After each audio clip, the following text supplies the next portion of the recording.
Mm. Hello, everybody. It is live. It is Friday, the 17th of July, 2026. I am Joe, aka the Stoic Viking. And thank you for joining me, everybody. Already, we got Lay Diamond Dog in here, our boy Rabas. So, all right, welcome back. I know that the fact that I did not attend this live to continue going to this many portions of it, but it's a long discussion, and I've been having technical difficulties. The first night, I forgot to charge in my camera. The second time, apparently my camera overheated because it's so hot in Virginia, the heat wave, that my air conditioning can't even keep up. So, first world problems over here. So, anyways, let's get a recap so we can actually get into the units of for part 2 and part 3. So we started a discussion last live. We are going to finish this debate, and we're going to cover a couple different things. And first of all, let's go into the quick disclaimer, because I know how you keyboard internet warriors like to try to get up in me. So everything discussed in this live is based entirely on publicly available information. I am not confirming or denying anything based on my previous military experience, and I'm not discussing classified operations, sensitive capabilities, tactics, techniques, procedures, sources, methods, or anything that should not be discussed publicly. Some of these organizations are intentionally secretive. That means the public information available about them can be limited, outdated, exaggerated, or influenced by government messaging, recruiting material, media reporting, books, rumors, and internet mythology. And at the end of the day, this is my opinion, which is nuanced, it's subjective, everything about it. So if you don't like it, tell me in the comments. But I'm gonna be completely honest, especially if you come at me without a valid argument and you just say something just because you think it is, and don't present a real argument. I really don't give a fuck. So and if you don't like me, you don't like my face, you don't like my hippie hair going on with my sweet bandana, then you obviously hate freedom and you hate America. So I got nothing for you. So fuck you. Anyways, so let's do a quick recap of the rating criteria, right? So this is not a ranking of individual toughness. This is not a ranking of the individual operators. It's not Delta operator versus a JT2 operator. It's not a Green Beret operator versus a British SAS operator. It's not who would win in a firefight. It's not about who has the coolest recruiting videos, because the Green Berets would definitely not win. And it is definitely not which country has the most aggressive comment section. All right. Because apparently, based on my comments, it's been fucking Canada. But one, it's about training and selection. How selective is the organization? 2, individual operator quality. Number 3, mission sets and authorities. 4, operational effectiveness. Does the organization consistently accomplish the mission? Does it produce strategic results? Does it learn from failure? Does it adapt? And combat experience. Funding. This is one of the criteria that most people are the angriest about or just don't understand, right? Funding matters. Money buys training, money buys ammunition, money buys aircraft, money buys communication system, money buys all that awesome stuff. Money buys the ability to experiment, fail, correct the problem, and try again. Money does not automatically create great operators, but it definitely creates a organization the ability to have a much higher ceiling, if you will. Intelligence capability. Who not only what are their intelligence capabilities organically, what system actually goes behind them? And that leads me into support architecture, communications, logistics, surveillance platforms. Like the Americans are definitely higher up the list because JSOC has a much bigger support program for their soft units. Equipment, technology, innovation, adaptability, all go under funding, all goes under that. So it's support logistical culture. And last part is the organizational culture and leadership, right? Is it toxic? Is its own government coming after them and trying to convict them of being war criminals of missions that they sent them on, right? Does all those things.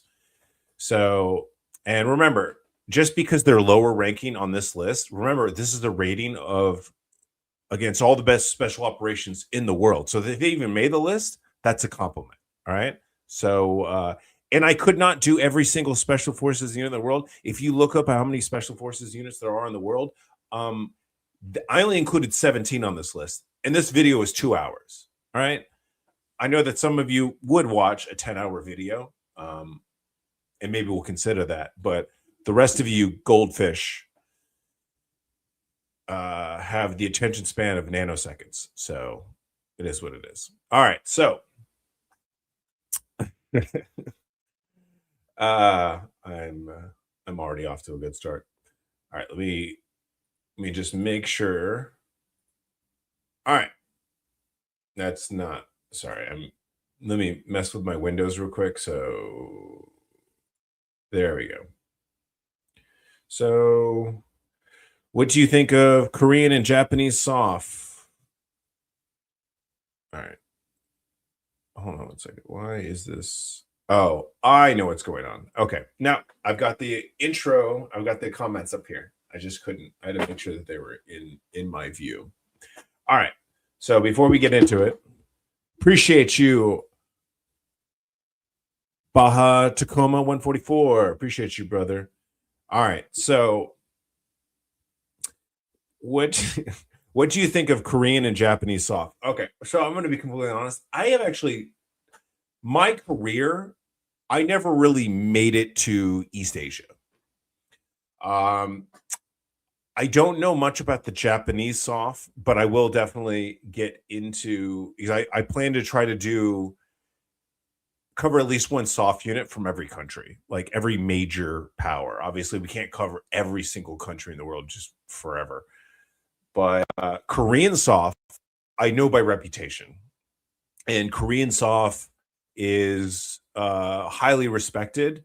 But question is, do they fall under, just because they're highly respected, and most special operations units are in the world are highly respected because they are the best of the best within that country's military. But then how do they compare to everybody else who's been doing it longer? Who do they learn from? Do they learn from the West? Do they learn from the East, the Spetsnaz? Do they learn from the Chinese? All these different methodologies. And where's their funding? What's their support structure? So I will definitely get into more of the Asian stuff. I actually have to do a lot more research, and I have some people who I will be talking to who I do know this more for firsthand. I want a 24-hour video. Well, I would love to do a 24-hour video, but as of right now in this heat wave, apparently my camera can only survive 45 minutes. So hopefully we survive a little bit longer today, because it's I think it's 5 degrees cooler in this room than it was yesterday. So, all right, let's get into it. All right, so we're going to start. All right, we're 8 minutes in. We're finally going to cover a unit that's going to be in part 2 of part 3. All right, so we are going to cover GROM from Poland. All right, the GROM, actually, I feel like I should have like some pictures or something like that.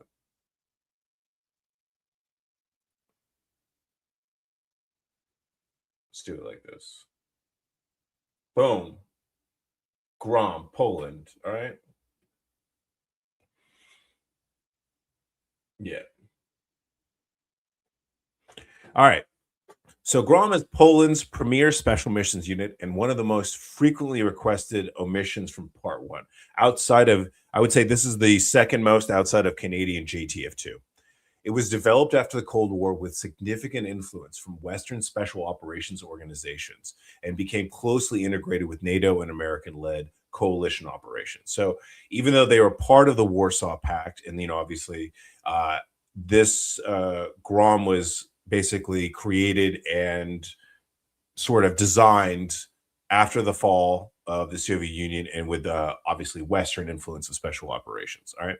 So the pros, right? So they're known for their strong counterterrorism and direct action reputation. They have a high level of NATO interoperability, which is huge within NATO special operations, because a lot of these countries are not going to be doing operations by themselves. They're usually going to be doing with us. So it's very important for all these European special operations. Obviously, they need to defend their country, but if they're going to be doing actions, especially on the special operations side, they're going to be working with us. So that's very important.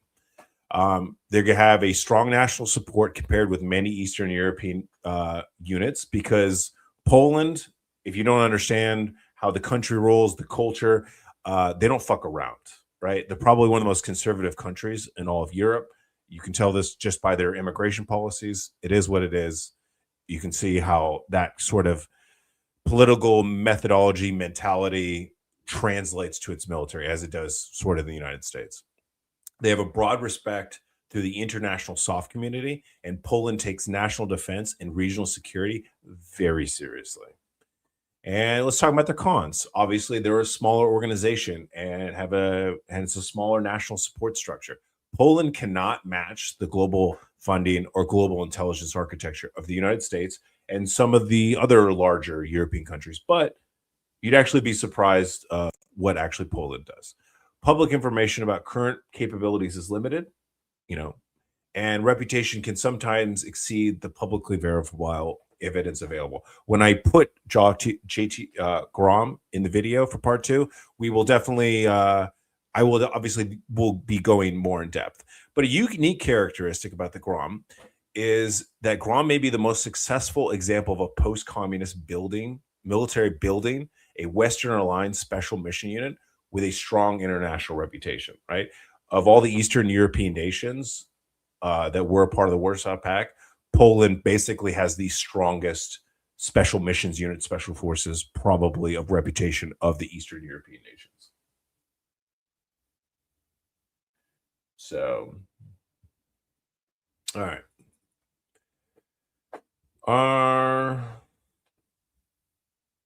Let's see.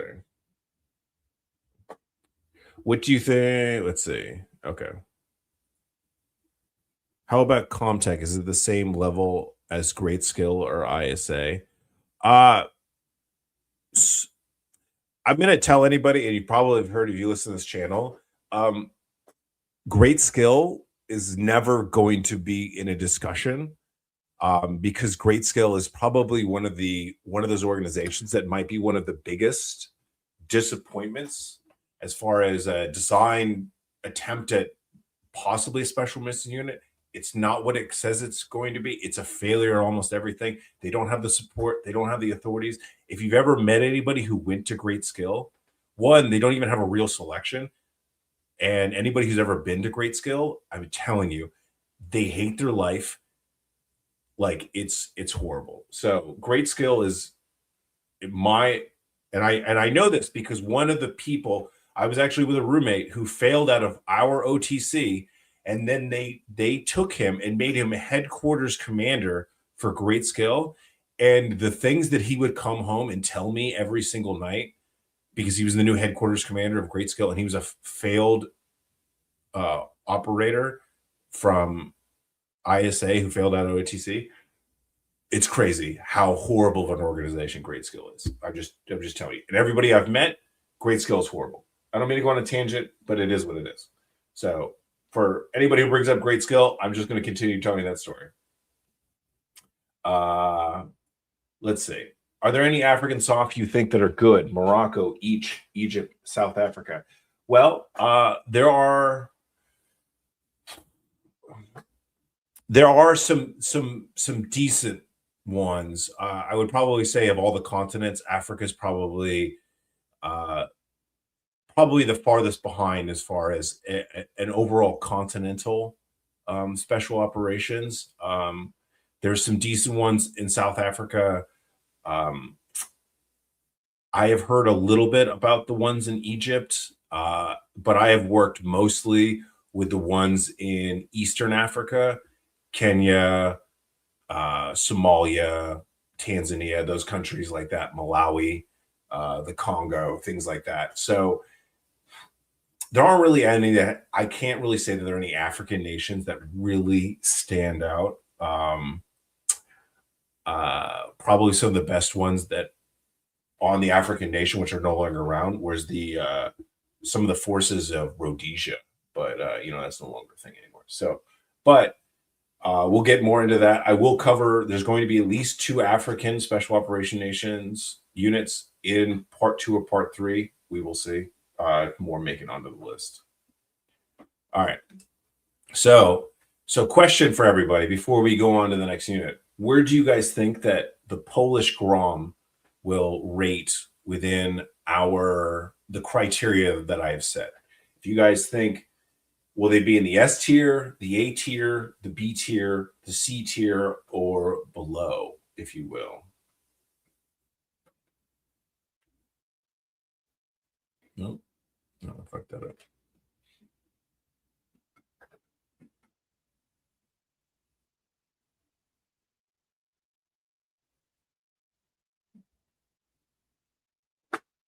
I got some B's, some A's. Let's go. Let's remove this so we can look at reference our. So, all right. So, Yanganova says they would be on the level of the Navy SEALs, the GIGN, and the Australian Commandos. Baja believes that they would be on the same level as the British SAS, the Sire Macau.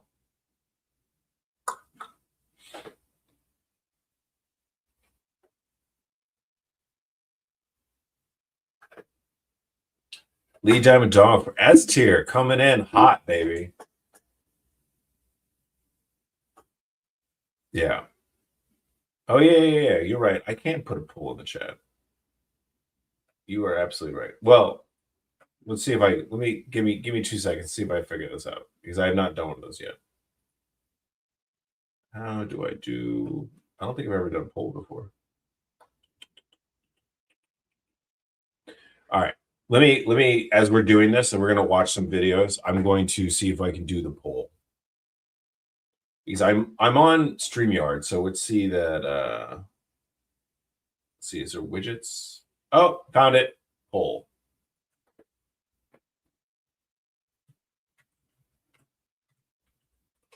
Found it. All right, you can.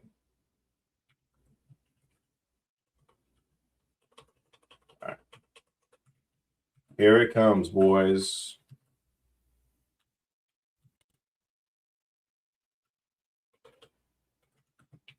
All right, just for ease, so we're not going to do the pluses and stuff like that.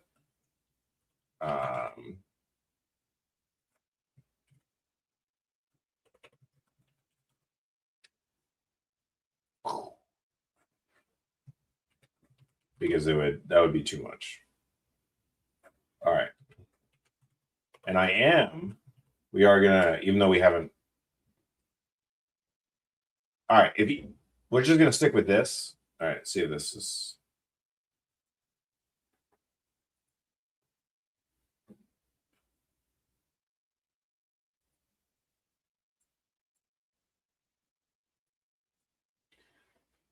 All right, there it is.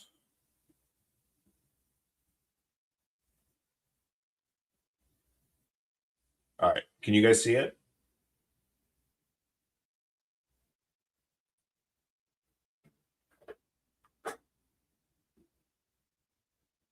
Can you guys click on the? I'm not sure exactly how this poll works. Can you guys click on it? Oh, you have to type 1, 2, 3, or 4 in chat. Try it. Oh, yeah, it says on the box, type 1, 2, 3, or 4 in chat. So try that. Somebody just put your number. There you go. Now we're cooking. Yeah, let's drop those numbers, baby. Hell yeah. That's what I'm talking about. All right, here we go. Now we're getting into some fun shit. All right. Let's see if I'm going to have to create a new one.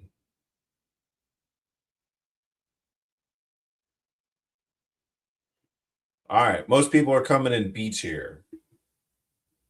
I don't want to give away anything, but I don't think they're going to make. Well, I'm going to be honest, they're definitely not going to make S tier. And they will probably be somewhere between A and B. I will be honest, but I can't give it away. I have to keep the excitement. You know how it is. So, all right, let's move on to. Shall we? Just because in the honor of our favorite team of the World Cup outside of America, but the one that has won everybody's hearts. We are going to move on to the great and fabulous country of Norway, and we are going to cover the Norwegian FSK. So I don't want to butcher this name. Actually, let's do this. 1 second. All right. We are managing.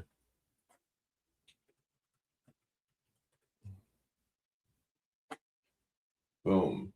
All right. The Norwegian FSK.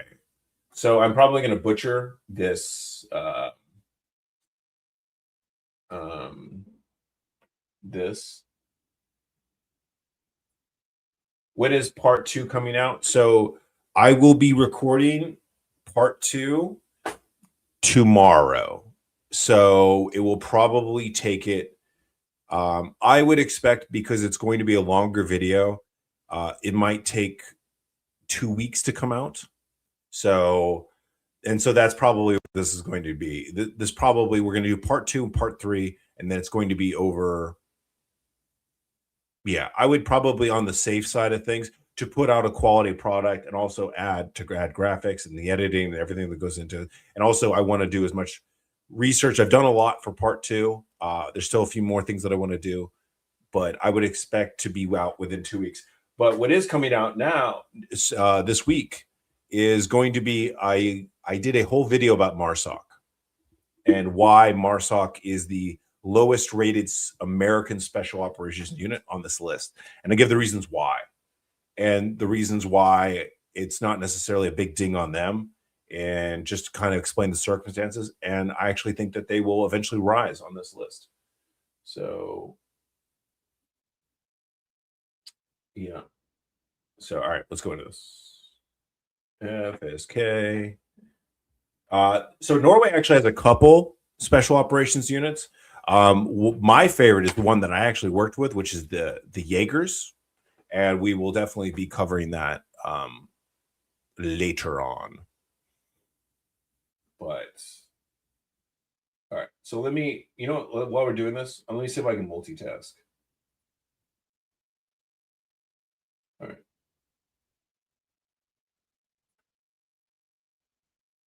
All right, so I'm going to stop the poll. And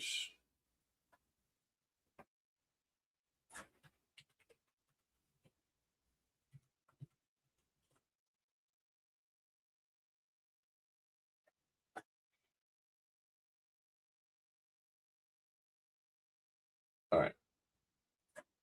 Sorry, we are managing. I'm getting this. All right. All right. Here, now you guys can start rating Norway's FSK, and I will do, you can do this while I start describing them. All right. So I'm going to butcher this name a little bit, so I apologize right now. All right. So the Forsvarets Spils Commando, all right, I know that I butchered it, but commonly known as FSK, is one of Norway's principal military special operations organizations, and it is associated with its national level counterterrorism, its direct action, its special reconnaissance, and its operations in difficult terrain and climates. So the pros, and you're going to see this a lot with a lot of the Scandinavian Navy, the nations, the special operations, that they are exceptional in Arctic and cold weather capability. This is kind of something that's that's consistent along the board for all these Scandinavian countries. They're highly selective. They have a strong NATO integration, and they operate within a wealthy, and a technologically advanced country. So Norway does very well itself. It's between oil and then how they do,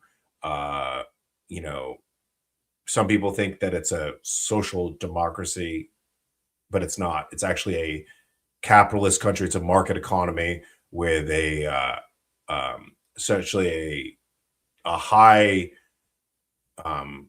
welfare. So they have programs that help people, but they are a market economy. They're not a socialist nation, which some people would think want to lead you to believe, but they're not. Trying to think if that's the best way to describe it. They're a market economy. It's a capitalist nation with a lot of safety nets. that they've been able to provide. Let's see. They also have a strong reputation professionally with precision. And I have never heard anything bad about Norwegian special operations in general.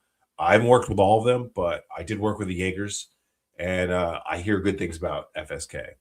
So, as you would expect, especially from a nation that only has 5.6 million people, and I believe it is the most sparse country in the world of how many people it has for how large of a country it is, has a very small force, limited national manpower, smaller aviation, and has a smaller intelligence and logistics ecosystems compared to the major powers like Germany, France, and England. And they are less publicly documented. They have a less publicly documented operational history than American or British units. And also, you have to remember a lot of these European nations, a lot of them, just because that's how the rest of the world is, a lot of these special operations units, yeah, they train and they take really highly capable individuals, but they're not constantly doing operations. One, because their countries are probably pretty safe, and then two, they're not going to war as much as we are. Like, one of the issues, pros, cons, however you want to look at it, of the Americans is that while we do, and we're like the world's, police force or whatever you want to call it, we go out and we're in these wars, but that also builds combat experience. So, and that also builds reputation. It builds a lot of things. It's how you adapt. It's how we learn the errors in our ways. Like, even how we've changed even the way that we've done CQB in the last 10, 15, 20 years, because you don't need to always go loud. Why not go silent, right? And the tier 1 units were like some of the first ones to do this.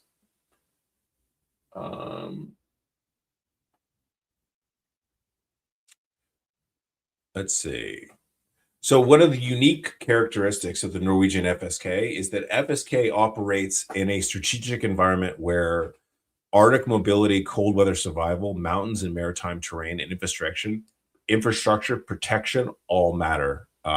So they kind of have to do it all. So not only are they Arctic, they also have to have that sort of amphibious, the underwater, because a lot of their country is surrounded, most of their country is surrounded by coastline.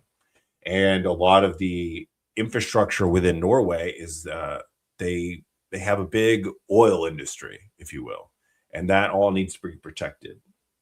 And so they are pretty good at both Arctic warfare and actually maritime warfare.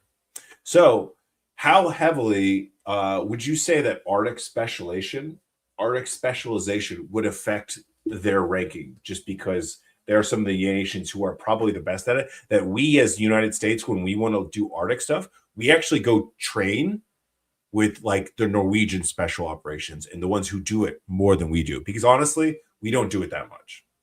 Partly because we haven't fought a war or a conflict or even a crisis or a battle in a Arctic setting in quite a while. So do you think that FSK the Norwegian FSK, not the German FSK, could be, could they make it to A tier?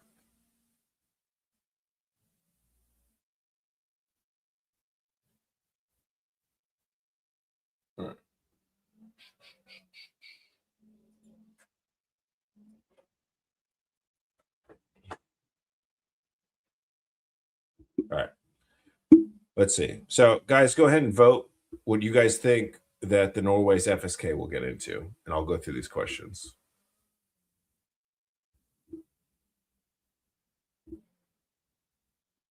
All right, so you guys gotta type 1, 2, 3, or 4 in the chat. I put the new poll up. I don't make the rules, StreamYard does.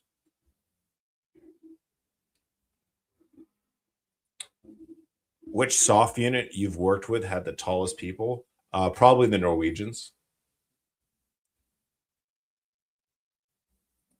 Right. If it was just winter warfare, then they would probably be one of the highest. it's interesting the different Norwegian special operations units, and I'll get into that when I cover the Norwegian Jaegers.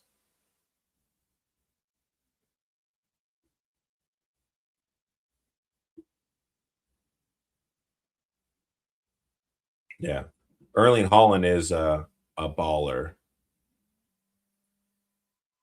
Is this thing not working? Oh.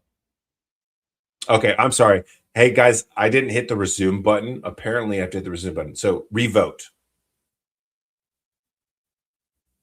if you don't mind. Appreciate you guys.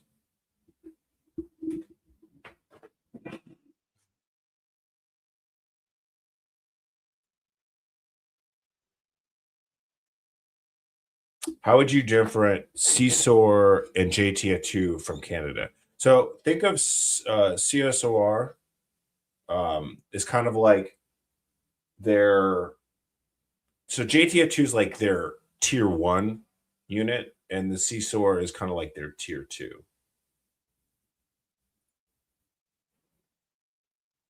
I don't know. Did I need to create a new one? Huh. Okay. I think I know what I did wrong. We're just going to create a new one.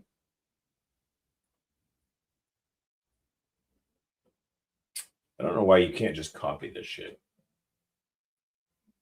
All right. Yes. Okay. All right. Well, I'm not going to do it for this one. I think that everybody thought, it looks like everybody thinks that they're going to be in B tier.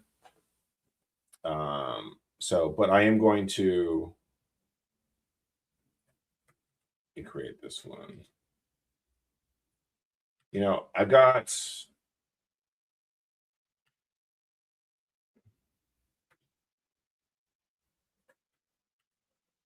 all right. All right, let's move on. Okay. So let's go on to oh, you guys are gonna like this. All right.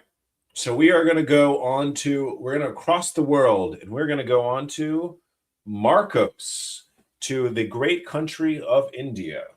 All right. So let me type this in.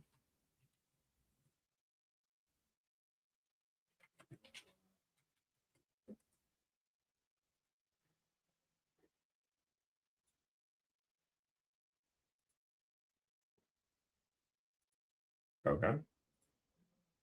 All right. Now we're going to go over Marcos of India. All right. So let's change this up just so you guys can have some pretty pictures.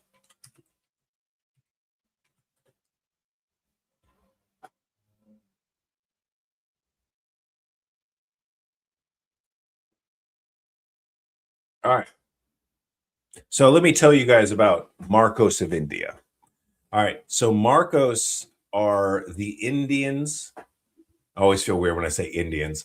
The Indian Navy Marine Commandos.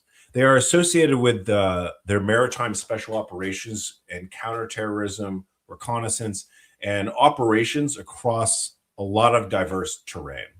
So the pros. So they are a large national. They have a large national mission ecosystem.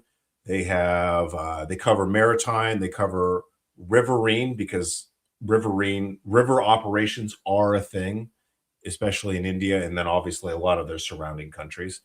Jungle and coastal capabilities.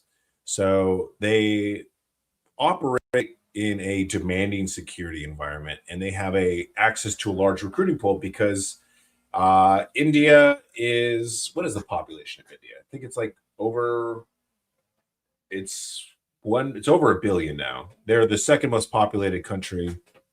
Or wait, are they the most populated country? I think they're the most populated country behind China. I forget. Did they surpass them?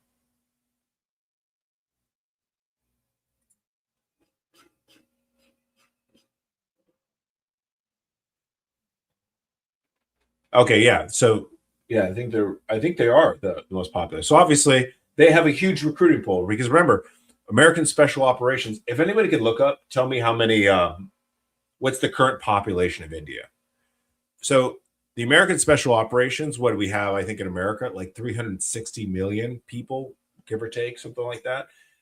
And that's our recruiting pool. India gets to recruit from far more than that, right? I think it's like 1.3 billion. So a lot to recruit from. And they have, the nation itself has, in the military, are developing, and they believe they have an increasing importance on essentially operations within the Indian Ocean. And obviously, India is not the biggest fan of Pakistan. And so they have reasons to continue to build their military, to modernize it, to continue to weaponize it. And as a part of that, the Marcos of India are constantly getting upgraded, and they are actually a kind of rising star in the special operations community in the world stage, if you will.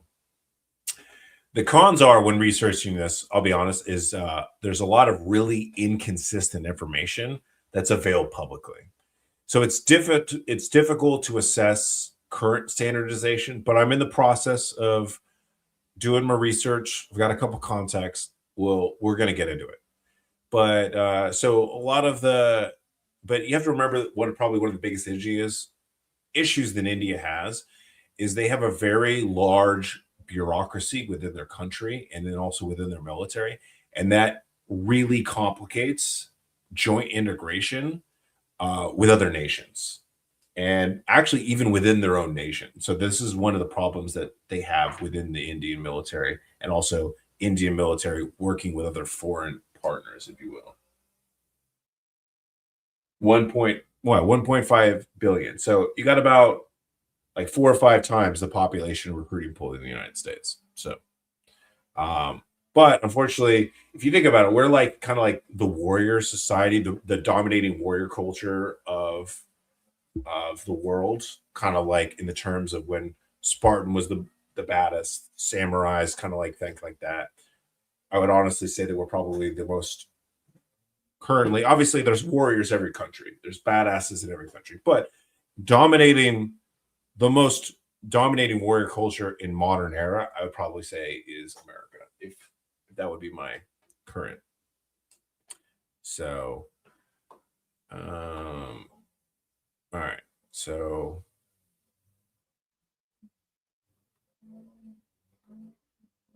all right, so since we had the question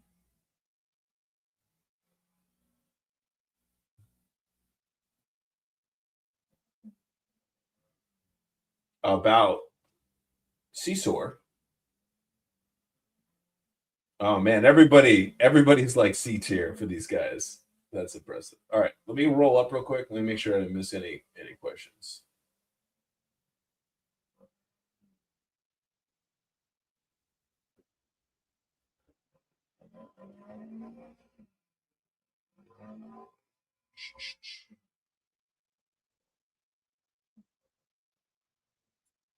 I am assuming we're talking about the Norwegian FSK. So tactically, they're as good as Delta, but funding wise, actually, remove that. So Raccoon says tactically they're as good as Delta, but funding wise, they're on par with the British SAS, probably a little lower funding than the SAS. I would agree with that, but I would actually say that they actually have far lower funding than the British SAS. So, for example, another country that has lower funding is the Australians and the Australian SAS, and that's one of the biggest difference why the British SAS. There's 2 reasons why the Australian SAS are in a tier below the British SAS, and the main one is funding. So, yeah. So I would say and remember, whenever we're talking about that, we're saying like tactically, is there as good as Delta, right? There's a lot of things that go into this whole thing. Is about the overall effectiveness of the unit. It's not just about the individual operators. It's about who backs them and the different things that involve funding, logistics, everything like that. That tells you how effective a unit is, and also combat experience, because there are certain, like, especially the British SAS, were getting tons of combat experience in the 80s and the 90s. Not as much as they were. They obviously still do stuff, but they're not as running as many operations as the Americans tier ones are now. And they're, because of that, and because of their funding issues, and because of their cultural issues with the country kind of coming after them for war crimes, it's creating a bit of some issues, if you will. All right. Is riverine and maritime the same? Some countries throw them into the similar, just because if you're doing water stuff, but definitely river operations are definitely different than open water, right?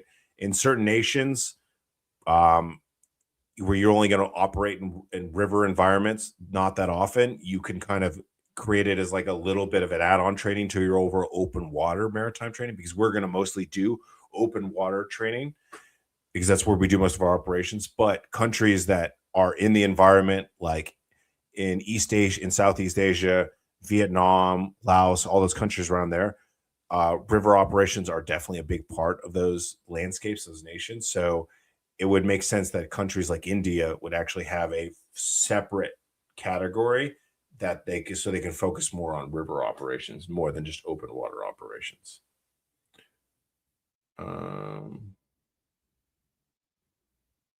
Let's see. Checking out the Indian-Pakistan border forces for daily ceremony, S+ for I-step. You know what? I think you guys are absolutely right. I honestly didn't think about this, and I didn't think to add the criteria of who's the best looking, right? Who's got the best uniforms, right? Or who's just got the best looking guys. I get it. It might be subjective, but I will tell you, all right, I did do a deployment, right? And I was actually co-located with the Spanish military. All right. Just hear me out. The Spanish military is allowed to have beards.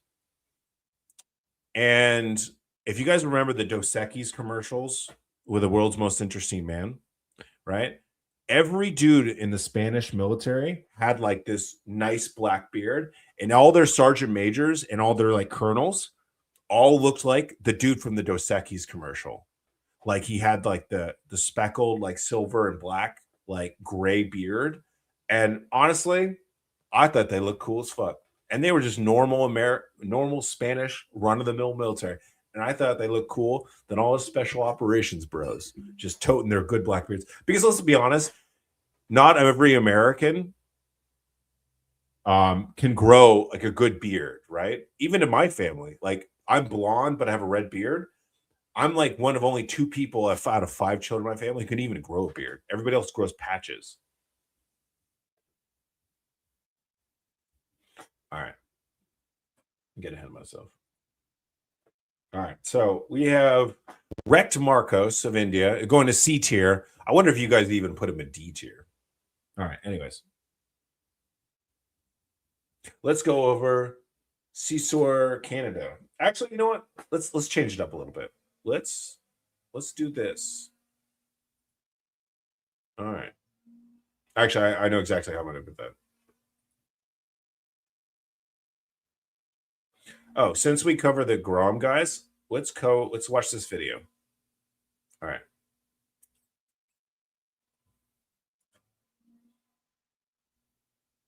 You guys ready? That's not it. Did I do the window? Okay. This guy, I believe, is a Polish. At that time, actually, we were living the same compound. The GROM was on one side of the compound. We were on another side. The missions were kind of joined, but like I know that our guys was looking a little bit with like, well, who are these guys? Know what they can do, and then I show up. So I remember.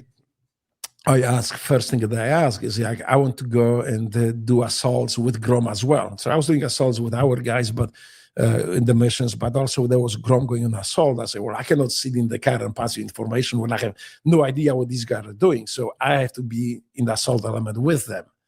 So our guys like, well, you get shot. I'm not going to lie. I've not seen this video, but I assumed by his accent he was Polish, but it sounds like he was a Navy SEAL. I don't know where this dude is from. I could be wrong. Or something. We were will be on us. We cannot let you do that. We just want you to be the communicator. I say I can't be the communicator on the rear. So they will not respect me. I will not respect myself. And the GROM commander, I say, yeah, come on in. You can work under our command. Yeah. So basically, I was working operationally during the mission when GROM was doing assault. I was working under GROM commander. So and it was pretty cool. I mean, I was double dipping on the missions. That's why I had so many of those direct action missions and the breaching stuff too. So that's fun. That was fantastic time for me. What years was that? 2003. Well, I was 2003, 2004, and 2005. I was just going back to back. That's from Ethan Nagel's Into the Breach podcast. If you guys have not listened to him prior, go check out Ethan. He's awesome. Enjoyed. And the list goes. So you as a Navy SEAL of just bear with me on this video. All right. So this is a guy asking a Navy SEAL about who's best he's worked with along with. And I love the very last one that he worked alongside of a lot of special forces from different countries. And if you were to choose other special forces from different countries to fight alongside of you, who would you choose? The ones that I would say I had the privilege to work with some high-end ones. Obviously, the SAS, the SBS from Great Britain, phenomenal operators, very talented. The COMSUBIN in Germany definitely are some skilled operators. And goodness, the list goes on and on. I mean, we worked with a lot of the Scandinavian countries, and if skiing's something that's going to go down, they're going to out-ski us all day long. Phenomenal in the mountains and the snow regions. And then goodness, and then one of my all-time favorites, and I think it's just because they're just violent and they look like a bunch of bikers, is the GROM from Poland. They are not to be messed with. They're some tough hombres. And the list goes on and on. Like, there's some just great operators around the world. And apparently the Polish GROM are the boys. So I've never worked with the Polish GROM, but I know that some people that have, and they are definitely going to be, they're definitely in part 2. And I think you guys are going to like where we end up putting them. So the Polish GROM, definitely not to be fucked with, if you will. All right, let's go back to what we were doing. Yeah, that's what I thought. So like when I first heard his voice, I thought he was the Polish dude, and based off the title, but then he was like, oh, we worked with them, the GROM. I was like, oh, okay. That means this guy was a Navy SEAL, just happened to sound like a Polish dude, which was kind of goes off of this other dude's description, but it is what it is. All right. Let's cover. All right. I feel like. All right. Let's go over. I feel like if I don't go over this specific one unit, you guys are going to fucking tar me and fucking burn me at the fucking stake. All right. Let's go. All right. I got to find my fucking notes. I'm not fucking this up. North Korea, China. All right.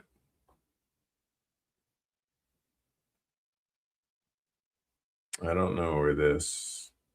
I fucked this up. All right. You know what? Let's bring it back to the United States of America. All right. We are going to cover now which is going to be, I'm actually not 100% sure whether they're not going to be in part 2 or part 3. I think they're going to be in part 2. I haven't fully fleshed out the last list, which I'm doing tonight. We are going to be covering the CIA's Special Activities Center, formerly known as the Special Activities, I think it was the Detachment or Division, or commonly known as Ground Branch. All right, let me drop said graphic.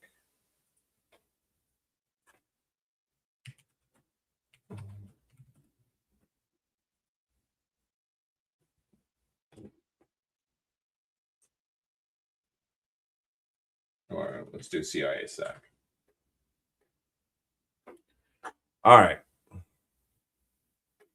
So Now we're going to talk about the CIA and Ground Branch and the infamous Ground Branch.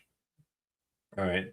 So I'm going to give you, actually, let me go ahead and let's talk about this real quick before, because I have a lot of intimate knowledge on this. Okay. So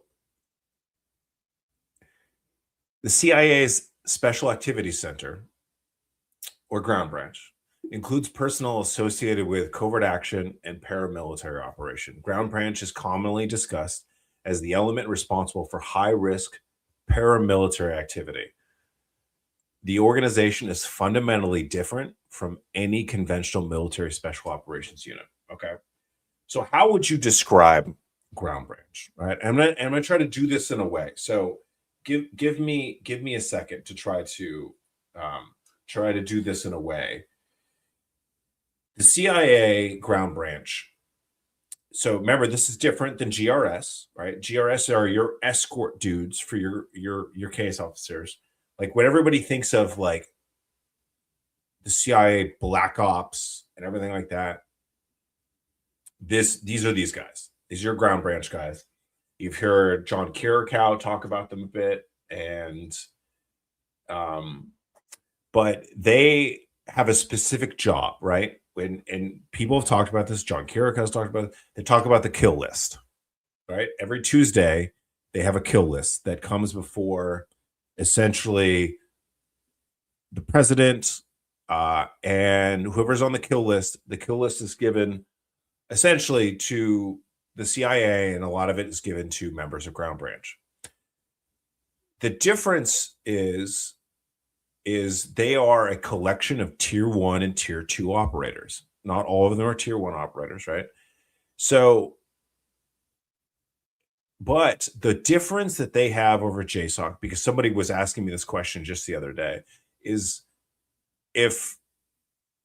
are the shooters at Delta better than they are at Ground Branch? Slightly, because the standard, I'm going to be honest, the standard at Delta and SEAL Team 6 is a little bit higher. But what Ground Branch has over the JSOC is that even tier 1 special missions units still fall under the Department of Defense. And there is a bureaucracy that exists within the Department of Defense. And for even a tier 1 unit to do something, they have to be given the authorities. They have to go through a process. There's red tape. There is bureaucratic bullshit involved. The CIA has a different path. And because of it, the CIA has more freedom of movement, has more freedom of operations, and freedom to pursue targets because they do not fall under the legal structure of the Department of Defense. This is very important. Because of it, that's the reason why the kill list is not given to JSOC. It's given to the CIA. So imagine, right, that the operators at Ground Branch, they're awesome, right? Are they quite as good as shooters as Delta? They're probably just under below them, but they have more authorities than tier 1 does. So that will be an interesting. So let's go ahead and do this poll. Now that I've said this, right? I'm going to put the poll up. We're going to do a new one. See if I don't fuck this up again, because apparently I have to create a new one. And we're going to hide that one. New poll. That's not how you do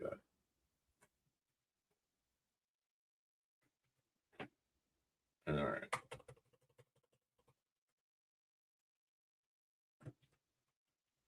Branch. All right.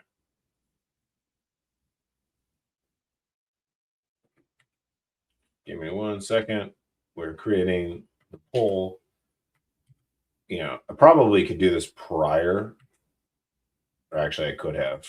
This just shows you guys my lack of planning when it comes to this stuff. But I appreciate everybody's assistance. All right. Create, start, and show. All right. You got to type in 1, 2, 3, or 4. For where do you guys think that I am going to rate ground branch within this list? And if you think it's something bigger, better, all right. And then actually, I want everybody to vote real quick. All right, this is what I think everybody's going to vote. Okay. Yeah. Okay. So in the comments, since there is an S plus and there's an S tier, do you think they should be S plus or they should be S tier?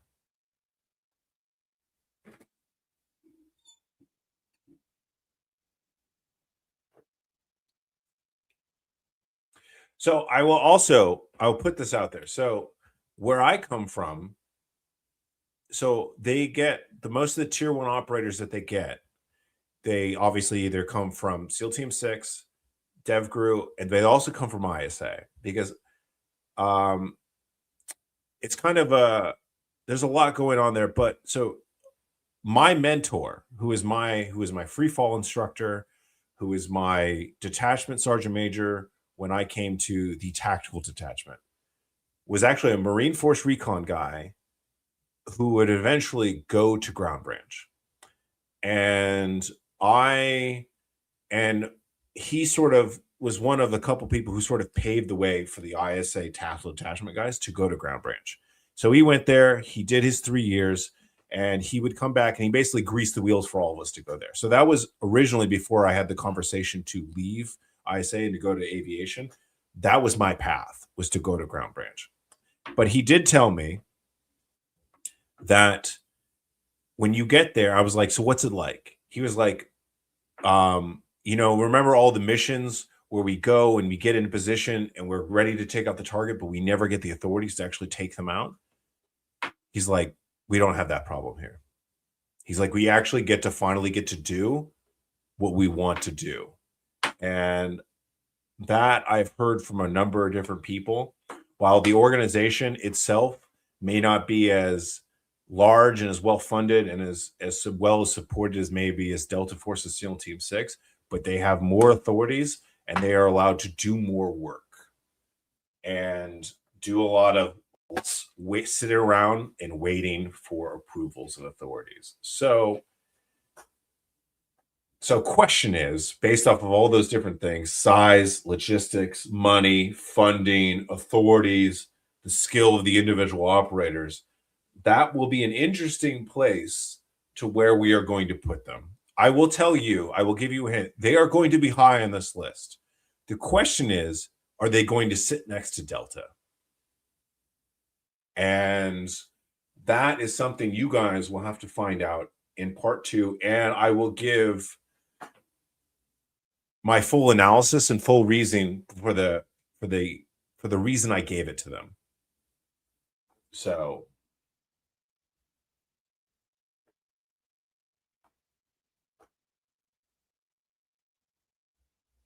no, and absolutely, and I will let me throw that up here. This is a good point, and I actually, I don't know if you could tell this, but this is what I was referring to. I would argue with a great deal about DEVGRU having better funding. They do have better funding. They also have better logistical support. The whole, basically, they have all of JSOC behind them, right? And while CIA is a big organization, they're not as big in a lot of like the judicial funding and everything like that that's going on at the agencies, right? Like there's a lot going on there, right? But the question is, their authorities to be able to do stuff definitely is a factor. So that's kind of the thing to think about, right? The individual operator, right? You got Delta probably slightly above it, but then they have the more authorities. But then Delta has a bigger funding, right? So what is the overall effectiveness of the unit, right? And so that is something to take into consideration. And I think this will probably be one of the hardest units to kind of narrow down. And I almost think will probably one of the most controversial, but I think everybody will agree that they are definitely going in to, let's just they're definitely going to be at least A plus, right? You know, they're probably going to be an S tier, but question is whether they're going to be S or S plus, and we will find that out in part 2. So, all right. Next up, we are going to talk. All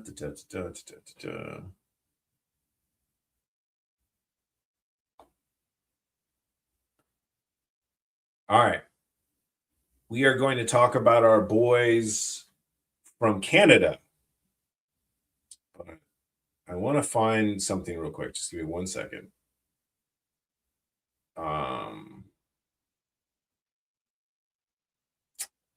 I think my notes got messed up.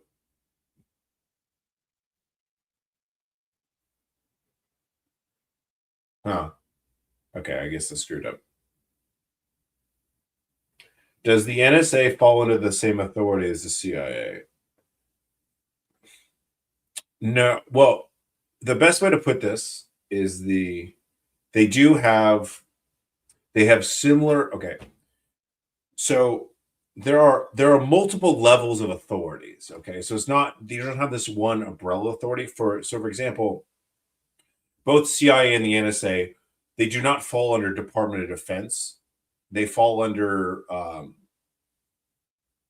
the Director of National Intelligence. Like, so basically they fall under the directorates within intelligence agencies, if you will.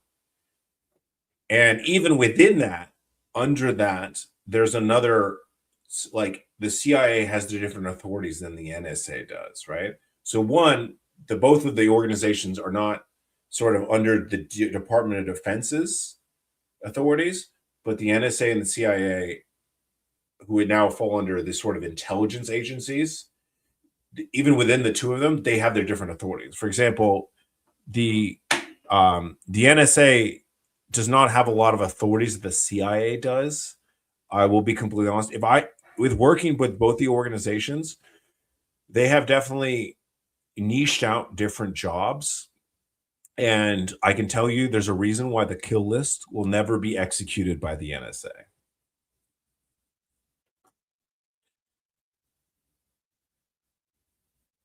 This might be the most Canadian thing that I've ever heard. A JTF2 kicks soldier for not wearing a COVID-19 era mask in meeting. Well, that doesn't surprise me when even your tier 1 unit deals with the problems of wokeness, right? This is happening in Australia with the Australian SAS and the British with the British SAS. So yeah, so the NSA is a weird organization, but and also you have to remember the CIA now has its own Directorate of Science and Technology, which I will tell you right now, if you don't know what that is, it's basically its own it's the capabilities of the NSA within the CIA.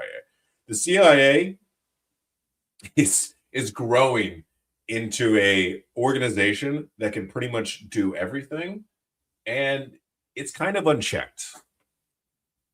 And, you know, if you're in the tinfoil hat shit, there's a lot of shit that goes on. Some of it's true, some of it's not, some of it's exaggerated. There's inklings of truth here and there about different things. And I worry sometimes with the growing capabilities of the CIA that it's ever going to stop, right? And look, I'm all for about American, but the thing is, the director of the CIA has a lot of autonomy. And, you know, if you follow anything about the JFK assassination, everything like that, you know, there's a reason why the military has civilian oversight, right? And there's supposed to be also the same level of civilian oversight over the CIA, right? But that gets applied differently. So there's a lot of different things going on about all of this. Is the DIA their own ground branch? Yes, the Defense Intelligence Agency is their own branch. And I've actually been asked a number of times about this specifically. I will tell you that we work with almost every agency. At JSOC, specifically at ISA, I work with the CIA, I work with the NSA. I can tell you the one agency I've never worked with, which is really weird, because if you think about the DIA's mission statement, you would think that that's the one agency that I did work with. It is the one agency I did not work with. And in my experience, that almost everybody in JSOC, we either work with the CIA, the NSA, but almost nobody ever works with the DIA. So I think, and this is my personal opinion, and based off of what I've experienced, is that what you think the DIA is supposed to do, the tier 1 humenters and the tier 1 intelligence collectors, specifically the tier 1 humenters, do the job of what the DIA is supposed to do. And I have never worked with the DIA. And honestly, I don't know anybody at JSOC who has worked with the DIA. And you think that's interesting, because basically what tier 1 humenters in theory are doing what DIA is supposed to be doing. So it's, it's as weird to me as it is everybody else. But and actually randomly, and one of my facilities at ISA was actually across the street from a clandestine Department of Intelligence or DIA facility. And that's the only thing, that's the closest I've ever come working with DIA. And that's strange if you think about it. Does DIA have their own ground branch? Not that I know of. And to be honest, the NSA doesn't even really have their own ground branch. I don't know of, what's a funny movie that acts like NSA would have something like that is, if you guys remember Enemy of the State with Will Smith, where if you guys remember, if you go back and watch that movie, it's NSA agents who are tracking Will Smith, right? Which is hilarious because they basically act like they have ground agents. Yeah, the NSA really doesn't have ground agents, I'll be honest. Who are the ground agents for the NSA are ISA. That's basically who NSA's ground agents are, is ISA.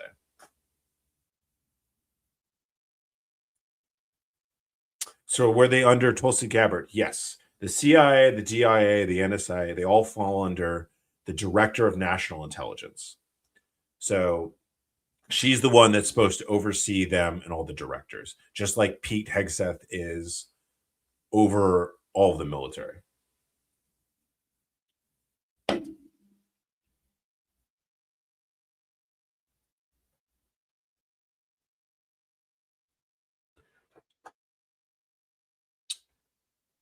What do you mean by what's the difference between maritime branch? What maritime branch? Did you ever work with the DEA? Yes. So if you're ever doing, so for example, the DEA deals with a lot of drug trafficking, obviously.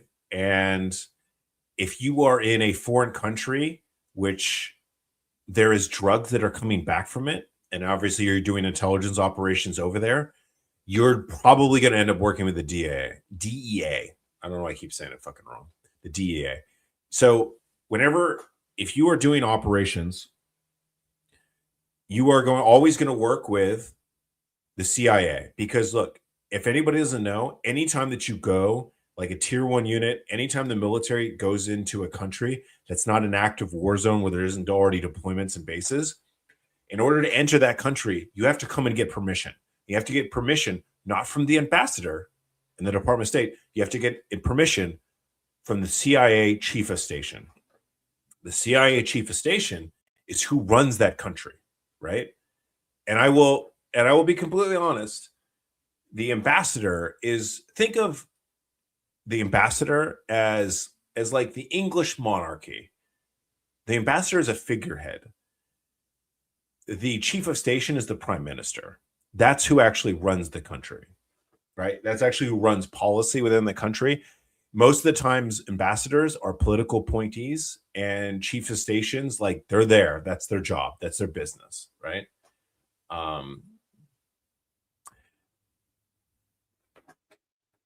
So when you come into a country to do an operation, you have to get permission from the chief of station, and almost everything that you do. And like if the DEA wants to come in, like for example, if the DEA is going to do operations in Colombia, they also have to get permission from the CIA. So we all do, right? And so whenever you go into a country in this type of status, you're always going to be working either with or under the supervision of the CIA. So that's something maybe a lot of people may not know, but that is definitely an interesting factor in whenever you deploy or whenever you go on trips and missions that are not like, if I go to Afghanistan or I go to Iraq, I honestly, unless I'm doing something specifically, I may not have to talk to the CIA chief of station. But if I'm doing some sort of intelligence operation outside of the normal scope, I would be, right? I had to do that when I was in Iraq. I had to do that when I was in Africa. Pretty much everything outside of a major war zone, you have to go through the CIA's chief of station. You have to tell him what you're doing, and then he has to bless off on what you're doing. Because it's his country to run. He doesn't want you to fuck up his fucking what he's got going on.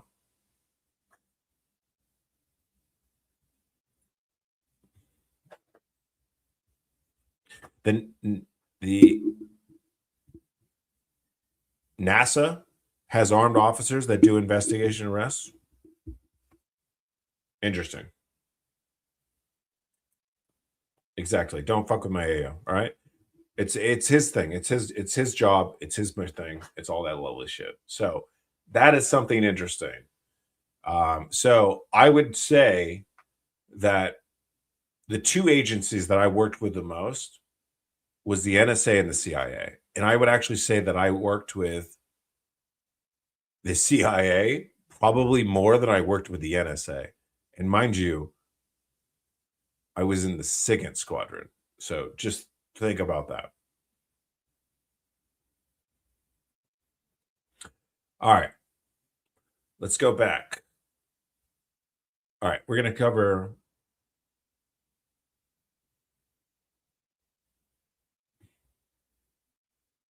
All right. We're going to Canada. All right. Because, so, all right. First of all, so there's two countries that are going to be on this list. All right. There is the Canadian JTF-2, which is essentially their tier 1 unit. And you have the CSOR or CSOR, which is the Canadian Special Operations Regiment, which provides Canada a versatile military special operations force separate from the JTF-2. So think of them kind of like their tier 2, and JTF-2 is like their tier 1. That's probably it's a simplistic way to explain it. So they have a strong NATO interoperability. They have a flexible combat capability. They have access to the Canadian Special Operations ecosystem, and they are very experienced working with allied forces. They're highly deployable, and they have a pretty broad mission utility, probably more than most people even realize.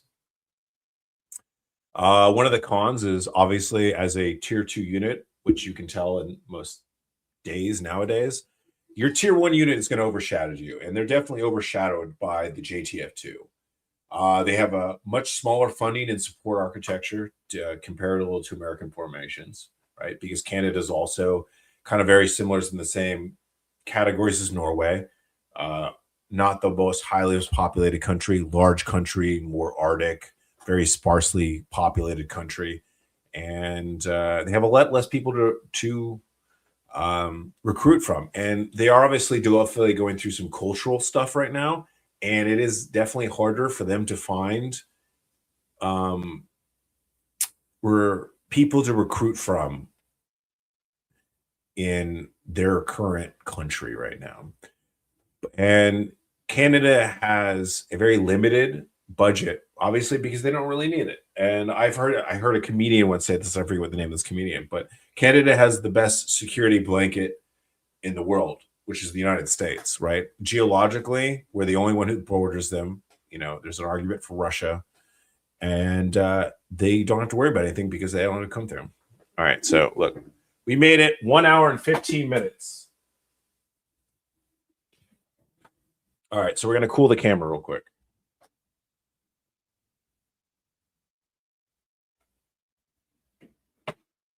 All right, we're going to finish this real quick, and then we're going to go on. Man, at least 1 hour and 15 minutes is better than 45 minutes. All right, give it like 2 seconds. I'm going to turn it back on. All right, while we're doing that, we're going to do the widgets. Oh, you know what? I know exactly what we're going to do. We are going to, I'm going to entertain you guys. Let's do this. Boom.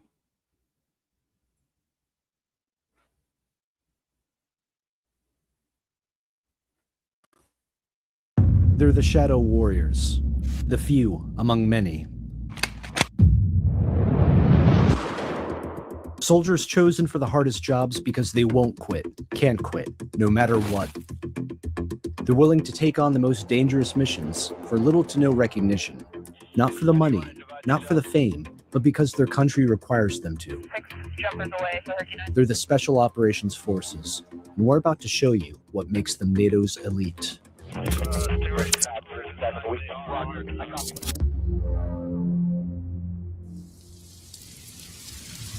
It starts here, in the dark. You're cold. You're hungry.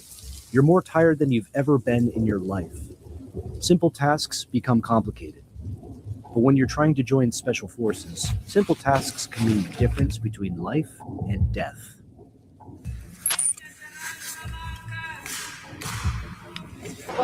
For NATO Special Operations Forces, or SOF, the selection process is designed to push candidates to the breaking point and beyond.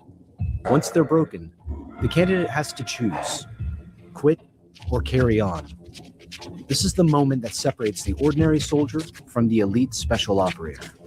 But there are moments in the selection where physical strength diminishes. Everybody becomes the same because everybody's tired, everybody wants to sleep. But when the breaking point happens, you would see the real personality.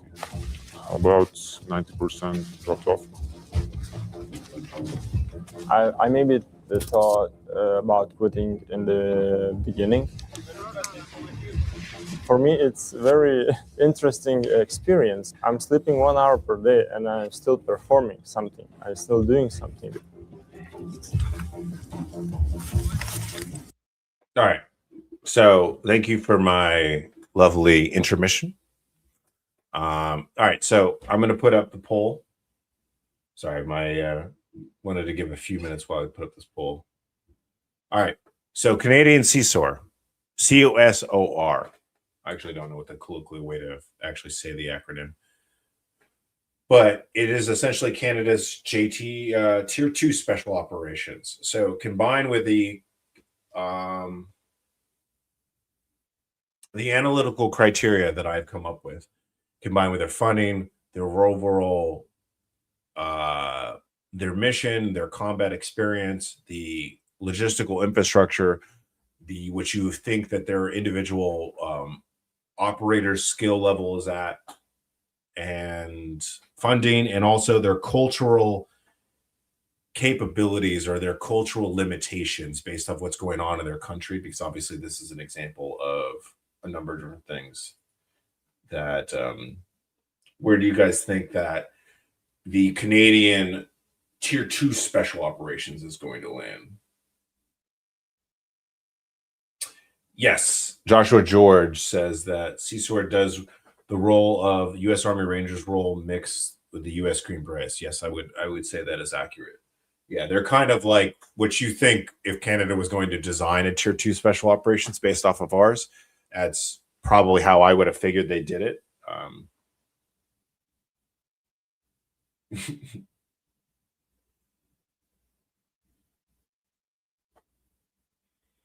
Which unit do you think has the best canines?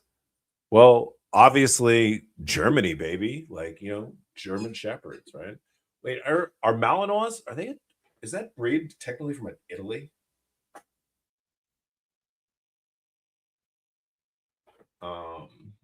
Right? Oh no, it's Belgian. I'm a fucking idiot. It's fucking Belgian Malinois. I couldn't even fucking Italian. I'm a fucking idiot. Yeah, you would think, but to be honest, I don't. You know who's probably the best? I'm gonna be honest, I didn't really do much with canines. Because look, the canines they're only a very small detachment, even within special operations. And honestly, they didn't even get included into special operations until like the late 2000s, early 2000s, 2010s. Because I was on a SF when I was still in 5th group before I went to ISA. I was in Iraq and we didn't have our own canine units. What we did is we did attach a regular Army canine dog handler to the SF team. And that's how we yeah.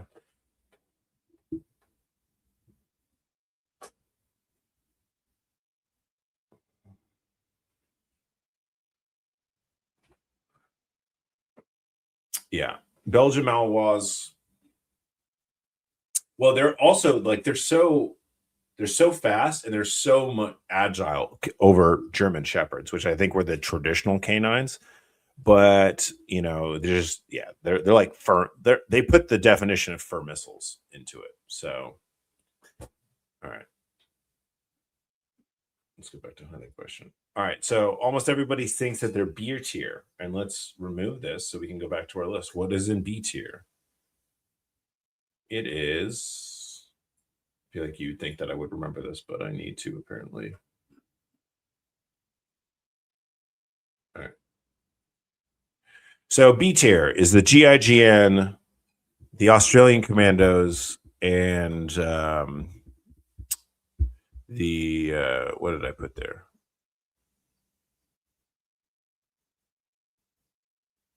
Why am I drawing a blank on which symbol that is? Oh, that's MARSOC. Yeah. Sorry, that took me a second.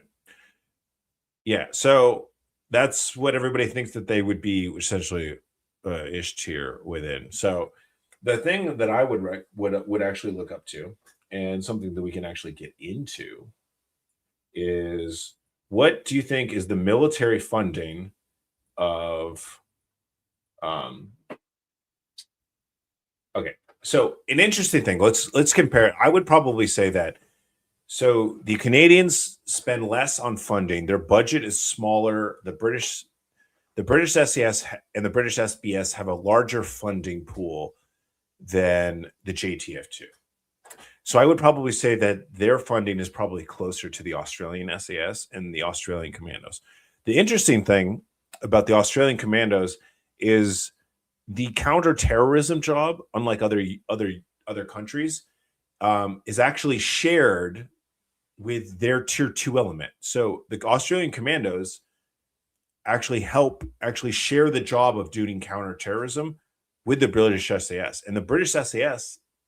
Or no, sorry, the Australian SAS or the Australian SASR is not only do they do counterterrorism, but actually their main role is, or one of them is actually reconnaissance. So they're kind of like amalgamation of the RRC and Delta. And the Australian Commandos, because they also share the job of counterterrorism, there's a lot of ways that they are better and more trained than a lot of other tier 2 special operations. And the Australian Commandos actually surprised the shit out of you. And I would actually want to compare their funding. So let's compare what is the military budget of Canada versus Australia. All right. Because this is the thing. And obviously there's more that goes into this, but this is how we do some of the analysis.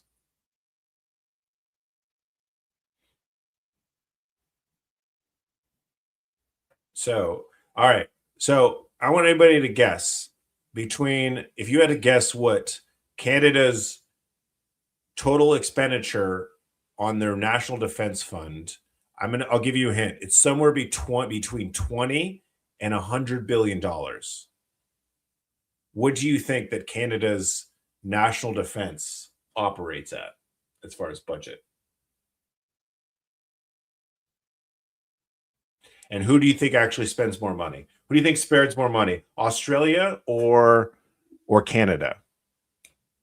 So give me the guess, and which one do you think spends more?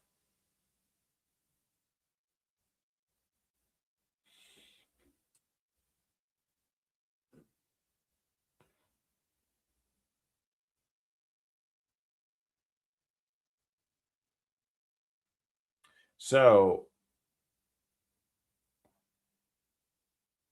all right. So if you guys guessed that Australia spends more, they do. Australia actually spends more than Canada does. Because you also have to remember, Canada has been living a charmed life for a long time. Why? Because why do they need defense? Right? They literally have the best defense in the world, and that's fucking America, right? Ain't nobody fucking with them. So it is approximately $50 billion, 51, depending on the source, whatever. We're just going to call it $50 billion.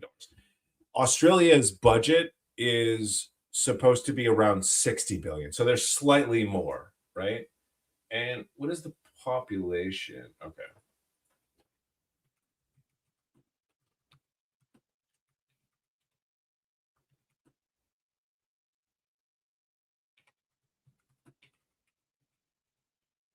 There's so many different ways. And obviously, like you can't be like, what's JTF2's budget, right? That's obviously hidden behind some, let's call it paywalls. But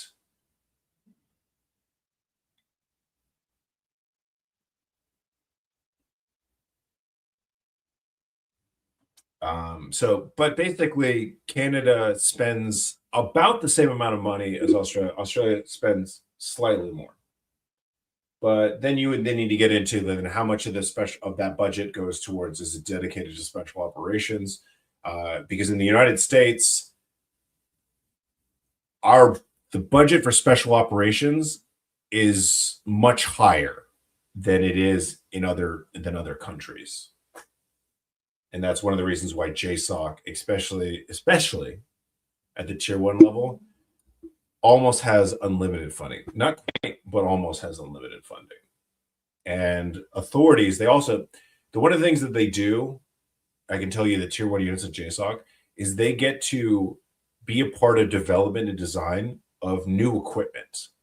So a lot of the equipment that gets designed and then is brought over down to the tier 2 special operations, the tier 1 guys are actually involved in it. Yes, that is a good point. Yes, this was said well. Our budgets for SOF is higher than most countries' total military budgets. Absolutely. Like, I wouldn't be surprised if a single, like Delta's individual budget is higher than an entire country's entire military budget. It would not surprise me. Mac Dingo. I like that. Dingo ate your baby, right? Do you think Canada will become highly involved with small drones? They are shipping control components to the UA. I think that any military that does not become involved with small drones is you're not paying attention. You're not adapting, because Ukraine has shown us like the effectiveness of drones, and it's honestly, you're an idiot. You're an idiot. Okay, that's what I thought you meant, but I didn't know if that was the I didn't think that was the abbreviation for UK, but I don't know. Yeah, you're not paying attention. Drones are changing the landscape of the modern war. And because Ukraine, with a much smaller military, a much smaller budget, a much smaller economic power as a country, is able to hold back a larger economic power and military power because of drones. That is the main reason why Ukraine has not lost this war, is because of drones, because they are able to fight this war economically, because they are using equipment that costs hundreds of dollars to destroy equipment that costs millions of dollars. And if you don't think that money matters in a prolonged war, you don't understand macroeconomics and political landscape that is warfare. An individual Delta guy costs $2 billion in terms of resources, and that's not even considering how long all the money you had to spend on him to even get him to that point. And then once you get him to that point, how much does it cost to actually give him all the equipment and all the resources and all the support that he has had? It's almost incalculable.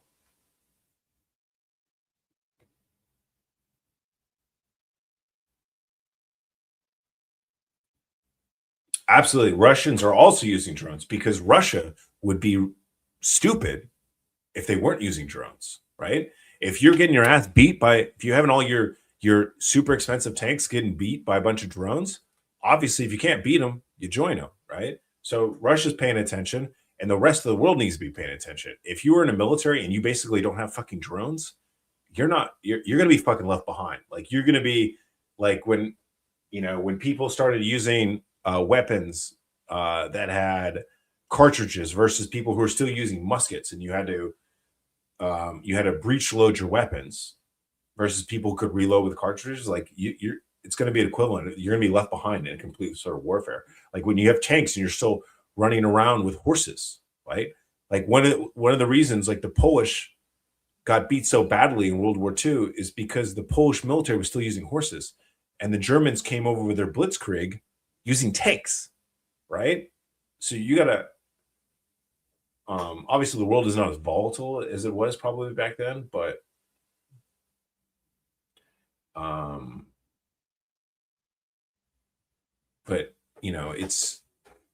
it is what it is.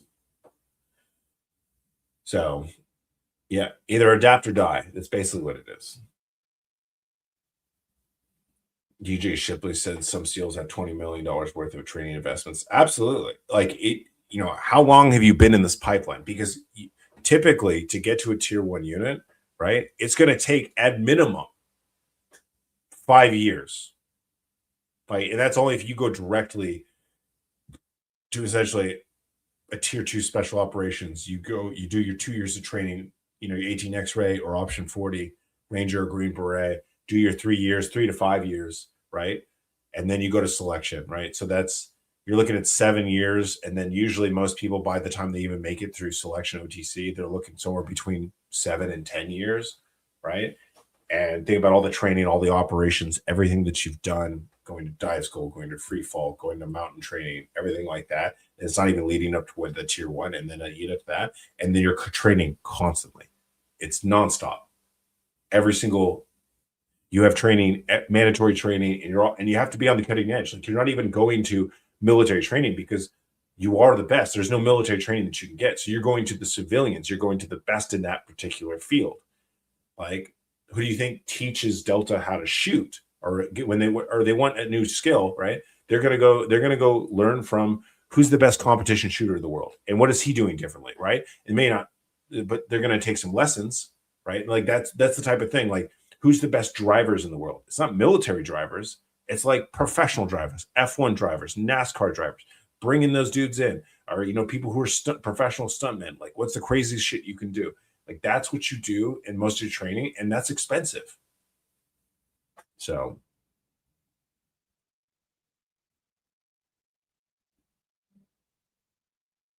yeah, military definitely has inflated pricing.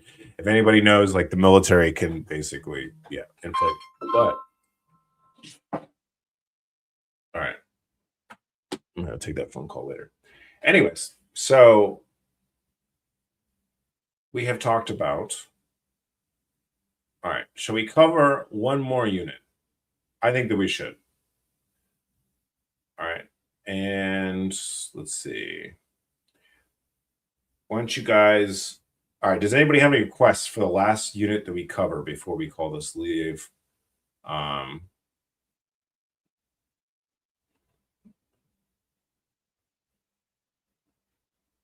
I had a feeling that somebody was going to say JTF2. Okay.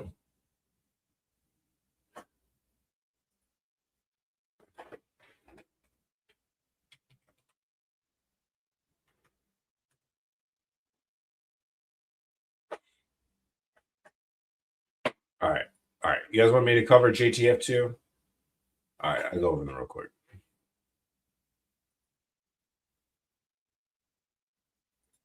Let me do this real quick. Give me 1 second. 1 second, y'all. All right, let's move this. Is that what that was? Did I really get rid of it? Oh, no, I didn't. Oh, that's why. Ooh, I know exactly what I'm going to do. I know exactly what I'm going to do. Give me 1 second, boys. We're going to do, I should have done this prior, to be honest. Okay, this is perfect. All right. You guys ready for this? Boom. All right, you guys ready? Canada's JTF2 World's Toughest Special Forces. All right, we're going to watch this while I do the poll. Canada has a Tier 1 Special Operations Unit on par with Delta Force, the SAS, and Australia's SASR, and most people don't even know it exists. They're called Joint Task Force 2, or JTF2. They operate both inside Canada and overseas, answering only to the highest levels of government. They fall under Canadian Special Operations Forces Command, and almost everything about them is classified. What is known is that when Canada needs a problem solved quietly, decisively, and without public attention, JTF2 is the unit that gets the call. JTF2 didn't appear out of nowhere. It was created in 1993 during a period when Canada realized it lacked a dedicated military counter-terrorism force. At the time, that role belonged to the RCMP's Special Emergency Response Team, or SERT. But after reviewing Canada's national security needs, the Deputy Minister of National Defence recommended transferring that responsibility to the Canadian Armed Forces. The logic was simple. The military could deploy faster, operate overseas, and integrate with allied special forces. JTF2 was born with startup costs estimated around $20 million and an annual budget that would later grow closer to $40 million. JTF2's first real test came not at home, but in Afghanistan. In 2002, during the early stages of the global war on terror, JTF2 operators were deployed to the Tora Bora region alongside US Navy SEALs, Germany's KSK, and other coalition special forces. All right. So we're going to finish this video and then about Canadian's JTF2, and then we're going to go into it. And then, but here's the poll. Go ahead and vote where you guys think that they fall within my analytical criteria. Type in 1, 2, 3, or 4. Their mission wasn't direct assault, it was intelligence and reconnaissance. Over roughly 9 days, JTF2 operators helped survey nearly 70 cave complexes, gathering critical information in some of the harshest terrain on Earth. It was quiet, methodical work, and it proved Canada's newest Tier 1 unit could operate at the highest level alongside its allies. One of JTF2's most famous missions was never officially acknowledged. In 2005, members of the Christian peacemaker teams were kidnapped in Iraq by an insurgent group. A British-led task force, Task Force Knight, launched Operation Lightwater to rescue them. Open source reporting suggests that a small team of JTF2 operators, alongside Canadian intelligence personnel, joined the operation. Over several months, coalition forces conducted raids across Baghdad, eventually leading to the hostages' release in March 2006. Canada never publicly confirmed JTF2's involvement, and that silence perfectly reflects how the unit operates. So how big is a unit this secretive? In its early years, JTF2 reportedly had just over 100 operators drawn from elite Canadian Army units like the Canadian Airborne Regiment and Princess Patricia's Canadian Light Infantry. Today, its structure is classified, but public estimates suggest a much larger organization. JTF2 is believed to include a central headquarters, multiple operational and saber squadrons, dedicated training units for CQB and marksmanship, and specialized support elements for intelligence, logistics, and technical operations. Most estimates place JTF2 at 250 to 300 personnel, with higher figures up to 600. when support roles are included. And then there's the moment that quietly made history. In June 2007, during combat operations in Afghanistan, a JTF-2 sniper engaged an insurgent at an almost unbelievable distance, 3,540 meters. That's over 3.5 kilometers. Using a Macmillan TAC-50 rifle, the sniper delivered one of the longest confirmed kills. All right, well, that's just fucking impressive. If anybody's ever done any sniper training, that is a fucking pro fucking shot. Ever recorded at That's like fucking Messi. That's Lionel Messi level fucking sniper shooting right there. the time. No press conference, no official announcement, just another reminder that while JTF2 rarely seeks attention, their impact is felt far beyond Canada's borders.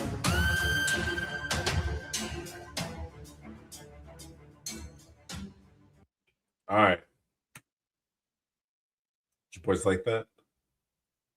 I don't know why I wasn't thinking about doing this. We should have definitely went and when watching a actually I think Special Forces TV's actually got some good clips on each individual unit. I don't know why. I should have been watching that shit already. All right. So boom.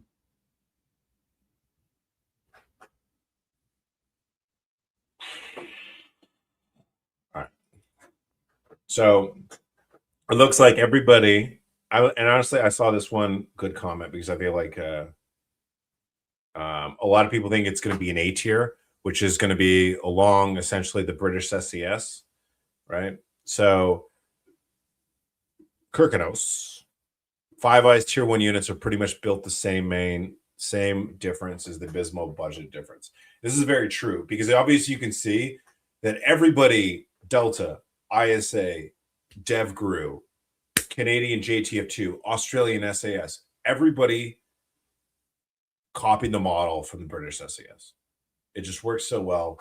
They're the goats. They're the original. They're the fucking grandfather of all tier 1. And so everybody's kind of copied it. Everybody uses Sabre squadrons. The question is the difference, right? The budget. And I will tell you this right now, right? So as you guys look at the list, at the top of the list, you have the S plus, the S, and the A plus. Those are America's 5 tier 1 units. All right. I can tell you the thing that the 3 at the top have that pretty much nobody else has on this list is each one of the top 3 have their own organic aviation squadrons. All 3 of them. So obviously there's situations when units like 160th get used, but if you understand like who the Virginia boys are, or there's formerly the artist formerly known as E Squadron and the aviation squadron out of DEVGRU, right? No other tier 1 units have their own organic aviation squadrons. I can tell you that's pretty much in the world. And part of the reason why they're able to do that is because of budget. All right. All right. So we're going to turn the camera off for a few minutes because so, right. Is it, what is G? Honestly, sometimes I forget which one is which.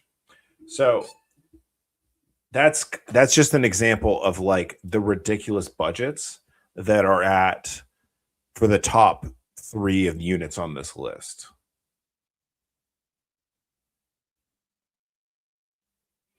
Oh, you know what? That's actually not a bad idea. Hey, can you do a tier list of SF units that are hypothetical or enemy forces? Iran, NK, Russia. I can tell you that a lot of these wouldn't even make this fucking list. Obviously, there's a place to put the Spetsnaz. And I'm sure China's got some, but I can tell you from personal experience, Iran's special operations, not that great. Their intelligence guys, like their intelligence operations and some of their intelligence case officers definitely do pretty well. But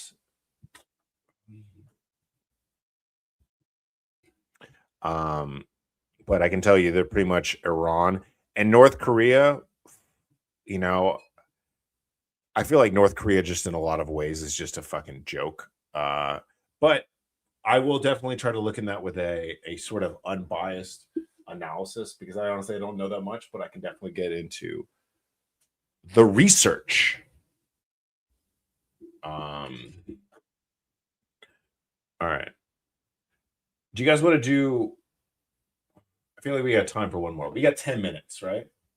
So what I could do, and these are order to let the camera cool down a little bit. Do you guys want to do one more? Do you guys have any requests of what might possibly be on this tier 2, or not 2, but part 2 or part 3 list?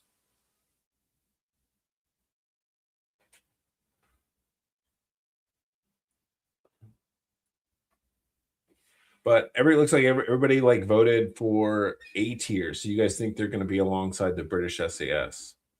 Well,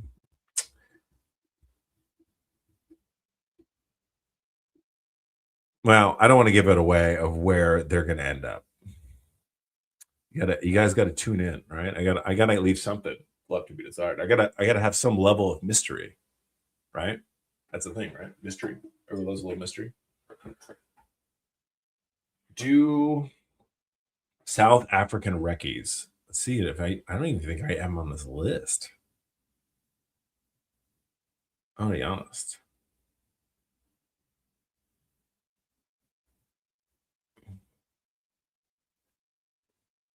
Interesting. All right. I think I have.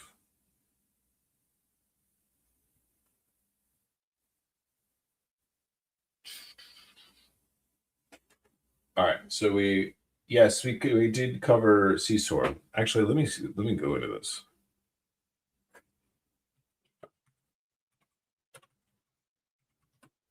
Since we're on the subject and we just did them,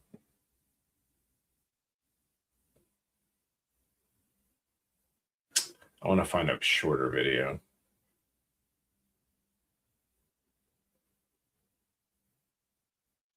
Oh, all right. I just found something. You guys might like this.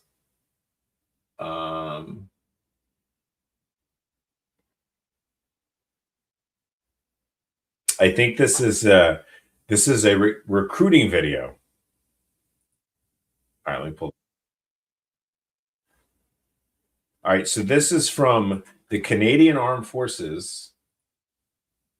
All right, let me put that away. Widgets. All right, so this is from the Canadian Armed Forces YouTube channel, Special Forces Operate, and this is a recruiting video for Canadian COSR, essentially Canada's Tier 2 Special Operations.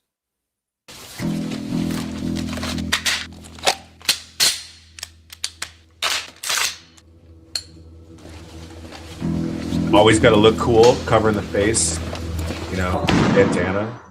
Look, I'm gonna tell you guys right now, 90% of being a special operations operator is looking cool. All right. The other 10%, yeah, there's some skill involved, but if you don't look cool, you can't, that's a rule, right? That's the first rule that I learned when I got to the Special Forces unit. Always know where you're going, which is rule 1, and rule 2 is always look cool doing it. And the first rule was always know where you're going and always look cool doing it. The second rule is if you don't know where you're going, at least look cool doing it, right? So I'm just telling you, you got to look cool. It's a part of it. Nobody can trust you if you look like a bag ass. It's just agile, versatile, and ready.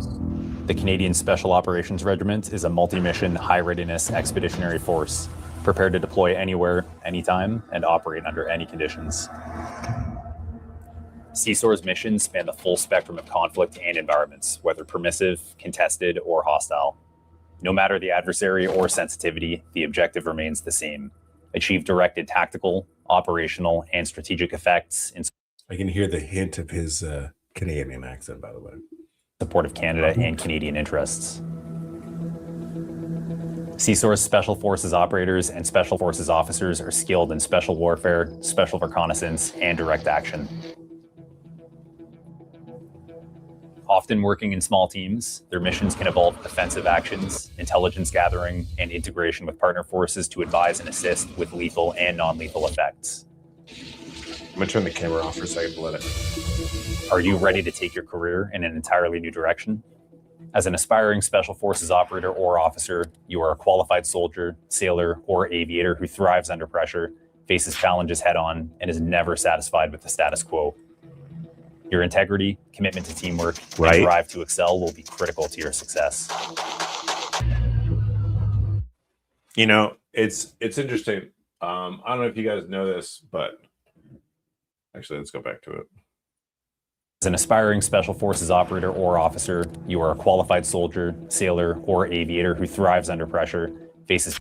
Damn, that is a ridiculous suppressor right there. But that's one of the newest, latest design ones. Challenges head-on and is never satisfied with the status quo. I forget what it's called. Oh man, sporting the Hueys, baby. That's legit, right? All right, I'm not gonna lie. When I went to flight school, so the U.S. Army no longer uses Hueys, which I think is a travesty. But there's actually two branches in the United States military that still use Hueys, and that's actually the Air Force and the Marines. And the Air Force flight school for Hueys is actually at the Army flight school. So we do, and you know, obviously the Huey was originally the Army helicopter. And we get to see whenever we're off, and you know, because we first learn on the Lakota, which is actually a European helicopter. And then we go into our advanced airframes, which is like the Blackhawks or whatever, Apaches, whichever one you get. Every day we fly, while we're flying in these Lakotas, like in these, the Air Force is getting to fly Hueys, and they're such distinct, you know, rotor sound, and it's just like I just always felt like they just missed out. Like they should have. That should be the helicopter that we learn on, right? Because of the historic significance and the fact that it's so awesome that we still use it to this day. And they did eventually put a second engine on it, which, you know, helps the survivability of helicopters, at least by a little bit.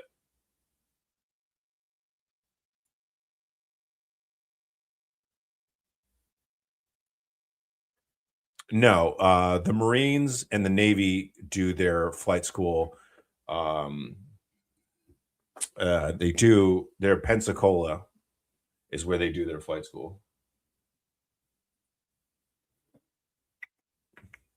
All right, let's continue. Sorry. Your integrity, commitment to teamwork, and drive to excel. Oh, if anybody doesn't know this, actually, when you shoot through a front windshield, not necessarily a side windshield, because there's actually because front windshields are actually made differently than your sides. Your sides are actually what we call safety glass. So when you shoot through them, they're actually designed to immediately break. Your first one, a front windshield, is actually designed. It actually has a mesh inside of it, and it's layered glass. So when a bullet goes through a windshield, depending on whether you're shooting into it or you're shooting out, the bullet is actually going to change trajectory. So when you're shooting from inside, like these guys are shooting, they actually have to aim down, because when the bullet goes in, it's actually going to traject up. And if someone was shooting the opposite way, they're actually going to have to aim high, because the bullet is, once it goes into the windshield, it's actually kind of going to traject down. And so that's actually one of the interesting things. If you guys didn't know that, that's how you shoot through. If you're shooting through a front windshield, you actually have to aim slightly different, whether you're inside the vehicle or versus when you're outside the vehicle. Will be critical to your success. Cool little tidbit. Mark 19, baby. You will use your intellect, discipline, and resilience to hone your craft and master every fundamental aspect of professional soldiering.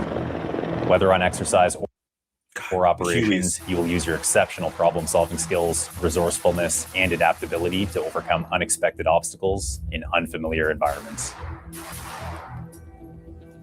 You will do none of this alone. The regiment knows that supporting personal and professional development through opportunities for growth and advancement are fundamental to the regiment's successes. From parachuting to explosives to advanced medical and technical training, Special Forces operators and officers are always... it might be the newer version of the Mark 19. I think it has a newer nomenclature, but just like the 50 caliber machine gun, which we've been using since World War II, the M2.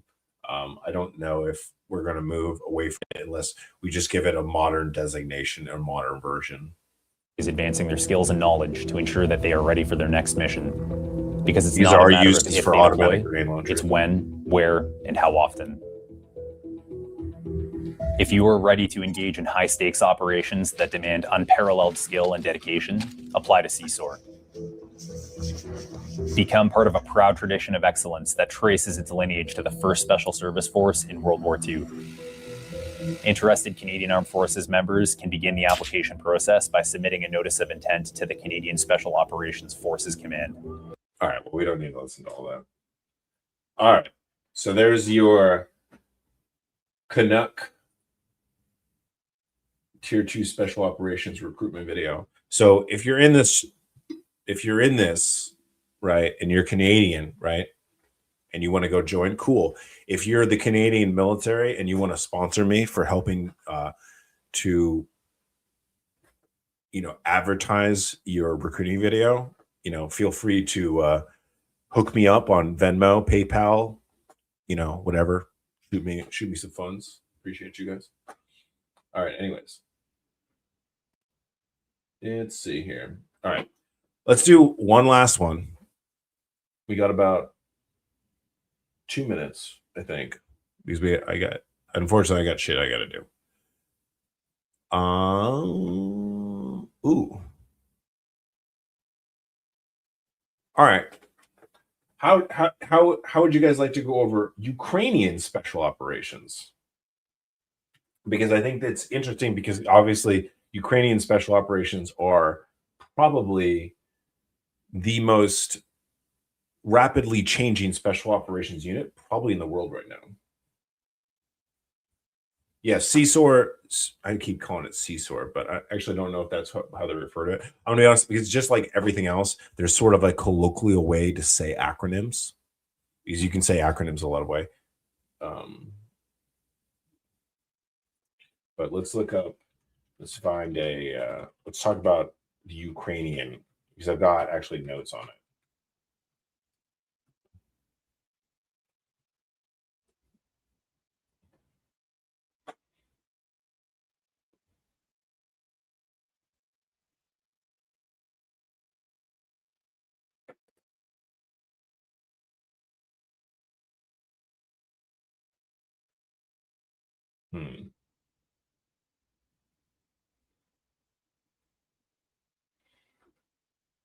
See if I can find I want to find something that's like okay, I found something. All right, I feel like Special Forces TV is going to be I'm going to have to like link them to everything like that. All right, so we are about to watch the video about the Ukrainian special operations. Drone strikes hundreds of kilometers behind enemy lines, sabotage raids inside Russian territory, and special operations teams hunting targets using real-time drone surveillance. Ukraine's special forces have become one of the most aggressive and unconventional fighting forces in modern warfare, and after years of war, they've built a reputation for being absolutely fearless. Ukraine's Special Operations Forces, or SSO, are one of the youngest branches of the Ukrainian military, but they were born out of necessity. After Russia's seizure of Crimea in 2014 and the outbreak of war in Donbass, Ukraine realized its military lacked highly mobile, professional units capable of reconnaissance, sabotage, and operating deep behind enemy lines. So Ukraine began rebuilding its special operations capability around NATO standards. The result was the official creation of the SSO in 2016, headquartered in Kiev and tasked with everything from unconventional warfare and influence operations to reconnaissance, direct action, and drone-assisted targeting. Their motto is, "I declare war on you," which honestly tells you everything you need to know. Today, the SSO is estimated to contain roughly 4,000 to 5,000 personnel, though the true number is likely much higher since the full-scale invasion began. and within it are several elite units. One of the best known is the 3rd Separate Special Purpose Regiment based in Kropivnitsky. This regiment specializes in direct action missions, sabotage, and operations behind enemy lines. Alongside them is the 8th Separate Special Purpose Regiment, focused heavily on reconnaissance, unconventional warfare, and coordinating strikes using small mobile teams. Ukraine also maintains the 73rd Naval Special Operations Center, its Maritime Special Forces unit. These operators conduct combat diving, river raids, amphibious reconnaissance, and Black Sea operations. They've reportedly played roles in missions around Snake Island, Dnipro River assaults, and maritime raids against Russian positions. Then there's the 140th Special Operations Center, a newer NATO-trained formation built around modern Western special operations doctrine and interoperability. And this is where Ukraine's SOF system starts feeling very different from its old Soviet roots. But perhaps the most mysterious units belong to the GRU, Ukraine's Military Intelligence Directorate. These are the operators linked to deep reconnaissance, covert raids, sabotage missions, and some of the war's most secretive operations. One of the most famous is the Kraken Regiment. Originally formed from veterans, intelligence-linked personnel, and experienced fighters, Kraken became known for aggressive assault operations and urban combat during fighting in eastern Ukraine.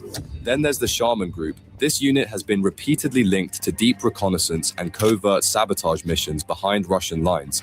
Another highly secretive formation is the Timur Group, associated with Black Sea raids, amphibious operations, and covert missions linked to Crimea. And unlike older Soviet-style Spetsnaz units, modern Ukrainian operators are heavily integrated with drones, satellite intelligence, and real-time targeting systems. Ukraine also fields SBU Alpha Group, an elite counter-terror and security force originally designed for hostage rescue and high-risk raids. But since 2022, Alpha operators have increasingly appeared in frontline combat operations alongside military units.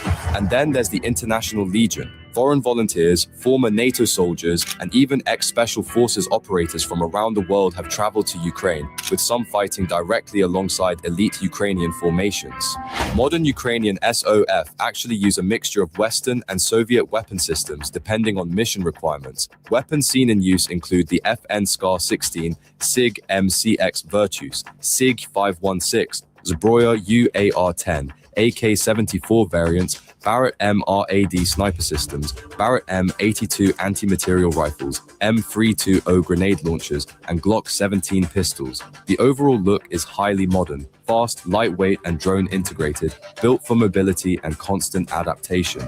And in combat, Ukraine's special forces have been everywhere, from the defense of Kyiv and the battles for Chernihiv and Sumy, to Snake Island, Kherson, Bakhmut, Avdiivka, and the Kharkiv counteroffensive. Ukrainian SOF units have also reportedly conducted incursions into Russia's Kursk region, attacking supply lines and rear positions before regular Ukrainian forces advance behind them.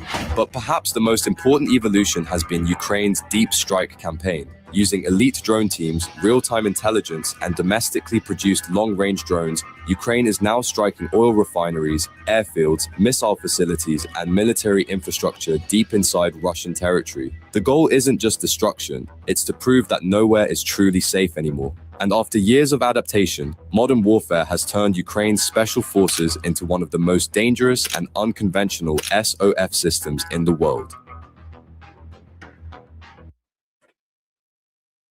All right. So we're going to, a second. All right. So there's a lot going on in this video, which I actually think was really cool. So one is the Ukrainian did have some special operations unit, but they were on like the Eastern style, very like Spetsnaz style, which has a much different look of how Western special operations have evolved versus the Spetsnaz have evolved. And I actually will get into that because the Spetsnaz will be actually a unit that I will cover in one of these parts.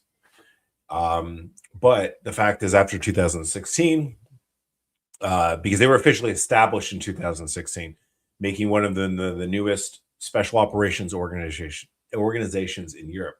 And this creation was, obviously, you heard from the video, was driven largely by Russia's annexation of Crimea in 2014.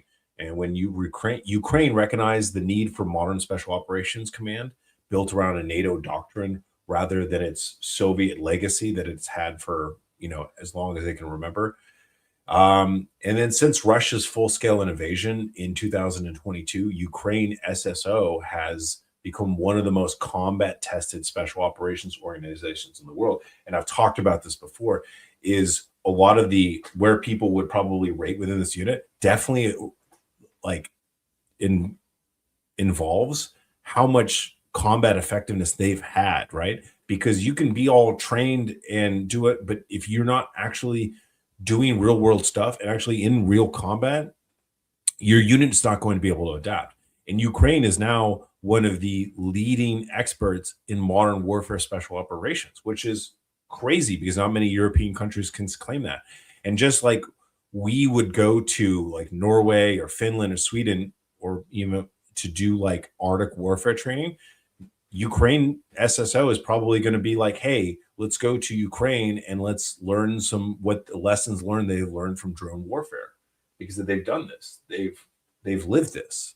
And, that is definitely something to take into consideration when applying them to this list, is their combat experience and how tested they are is without question at this point.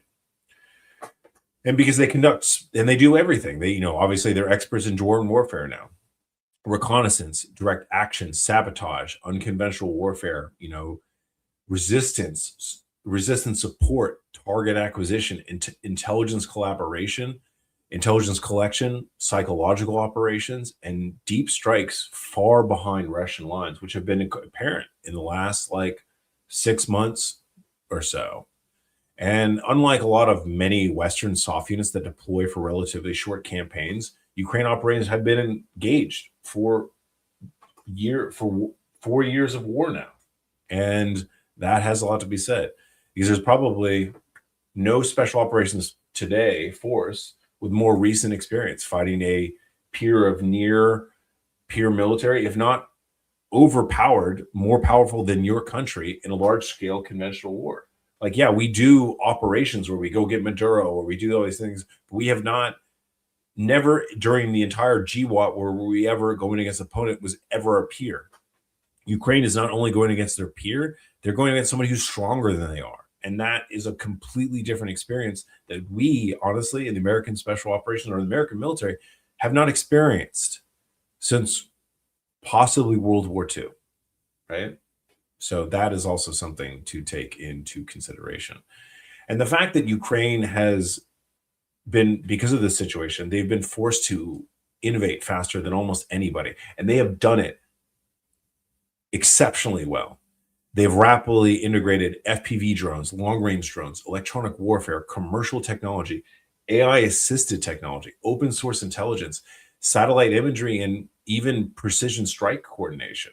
And much of what the rest of the world is studying today has already been tested on the battlefield by Ukrainian forces. And I get back to it. If you're not paying attention to what's going on in Ukraine with how the war is being fought with drones, you're going to be left behind, to say the least. So, yeah. So let's do one last poll.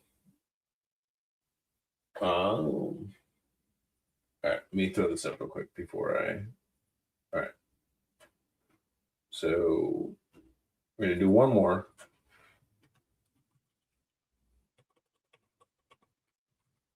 Apparently I can't type today.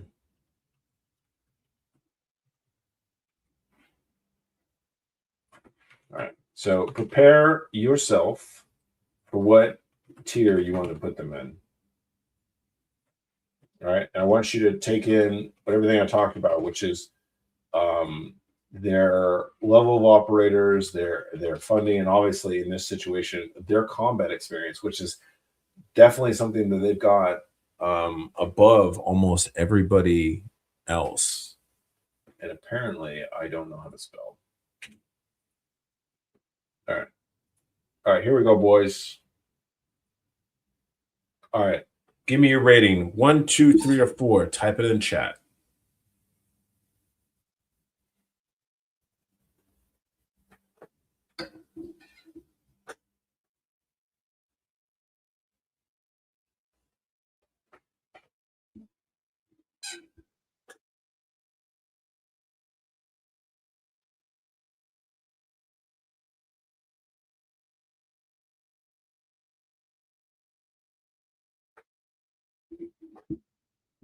It's like majority of people are coming in at the A tier.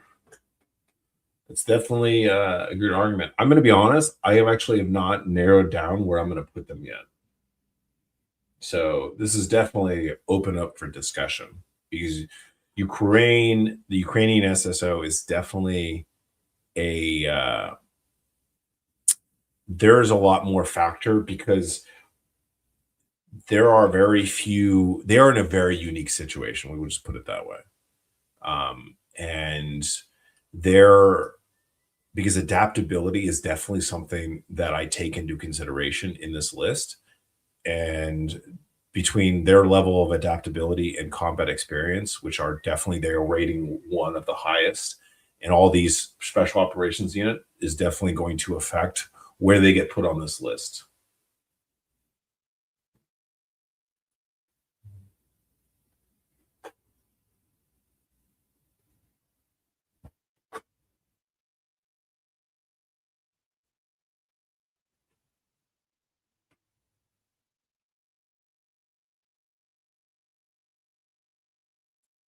Mexican cartel is not a special forces. I don't know. Is the Mexican cartel more elite than the Mexican special forces?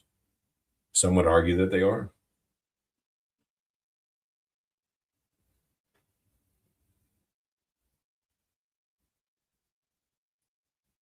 And this is a good point, is that the Ukrainian SSO definitely, just as the Ukrainian military structure and the Ukrainian intelligence structure, definitely is lacking its own organic intelligence and logistical support. They are definitely using a lot of NATO assets to assist them in this thing. So obviously I could take the current situation, but I am definitely going to look at their organic intelligence, but I'm also going to look at it to what it was prior to the war versus how it's sort of transformed into that war. So its intelligence ecosystem, its support logistical ecosystem will also be taken into.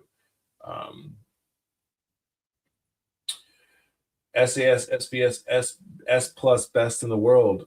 You know, they were at some point. Look, SAS and SBS, amazing dudes and amazing organizations. And they are definitely, they walked so we could run. Unfortunately, the American JSOC system and the tier 1 units at the top have just, they've outpaced what the SAS and the SBS do. And if you don't believe me, watch the numerous number of videos about SAS and former SBS members talking about how units like Delta and SEAL Team 6 have just outpaced them. And that's really all it is. It's not the individual operators. I'm not saying the Delta operators better than SAS operators. It's just an organization as a whole and how effective they are and all the different factors that go into that. And I've seen it all. I've seen what the SAS works with. I've seen what the SBS works with. I've seen what the Australian SAS. I've seen what the Sire and Matt Call works with. The Norwegian Jaegers, right? It's compared to the American JSOC. It's jarring how big of a difference it is.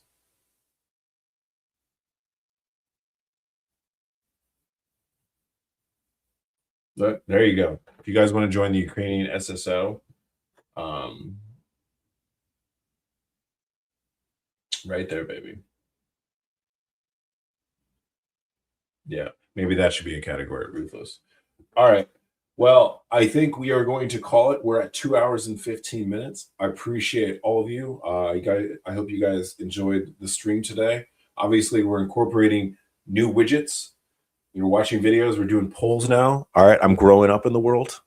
I'm learning how to do this whole streaming thing. And, you know, we got the newer upgraded studio. We have a camera that keeps overheating, but I am in the middle of a heat wave in Virginia, right outside of Washington, D.C. So I hope you guys, I do check emails. If you guys want to contact me, at every one of my accounts, there's a link tree. So you can subscribe on YouTube, follow me, hit that notification bell, because look, some of the subjects that I cover, like especially the mental health subjects, YouTube's not going to push it, right? I'm going to be completely honest. So if you have the notification bell, it's still going to let you know when I I push content. And if you guys ever can, just, help the channel grow, like, comment, subscribe, save, and share to other people. Like YouTube, that's how they base off of whether or not they're going to push it, is the interactions that you have. So the more you interact with my videos, the better it helps my channel grow, the more stuff I can do, and the more capabilities I'll have in creating this channel. But then, go to my Instagram, and then you can also email me. I have my workout programs that if you guys one-on-one coaching, I do consultations. If you just want to, there's something you want to discuss for 30 minutes, I can definitely do that. And I can help you however want. But send my emails. I definitely check my emails. And I try to respond to the comments as much as I can. If you guys send me a direct message on Instagram, I try to respond to that as much as possible. But just reach out to me anytime you can. And if I can, I am a very busy person with everything that's going on. And I try to stay connected and respond to whoever I can. So I appreciate you guys. And thank you, Italian Macro. Thank you, everybody. Yes, and I will definitely consider this. I actually think this is a good idea to do an adversary special ops tier list. I might make a special episode, and I may, if I'm going to do that, I may push Spetsnaz obviously to that one. But actually, I think that's a good idea. I think that's what we'll do. I think I will try to come up with the adversary list, and there might be a special edition added to it once we place everybody on this list. Okay. Awesome, man. I appreciate you. Thank you, Mac Dingo. Actually, move this so I'm not cranking my head as much. I've got so many screens, I always forget that I need to put things on different places.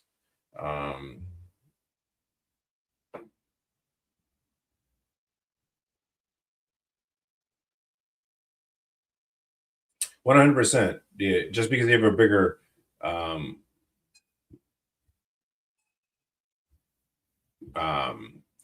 doesn't make you a better soldier. That's why I'm just saying, like, the overall effectiveness of the organization is a big part of funding. All right. So anyways, so you guys have a lovely Friday and a lovely weekend. Oh, last poll. Actually, no, we're going to do one more. I'm sorry. We got to do one more. All right. And this, all right. This is probably the most important poll of the entire poll.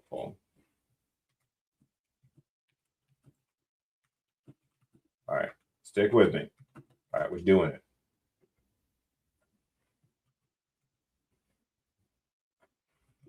All right, and I know I'm going to piss off some people doing this. All right, here we go. Who is going to win the World Cup? Type 1 for Spain or 2 for Argentina. Who is going to be the greatest Spanish-speaking country in the world at soccer, aka football? Who's going to win? European Spanish soccer or South American Spanish soccer?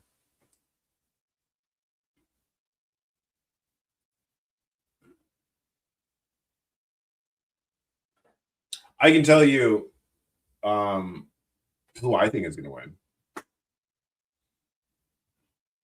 And remind you, I grew up in Germany, and I grew up in the European soccer system. Specifically, I grew up with the German soccer system, but most of Europe kind of shares the overall European system.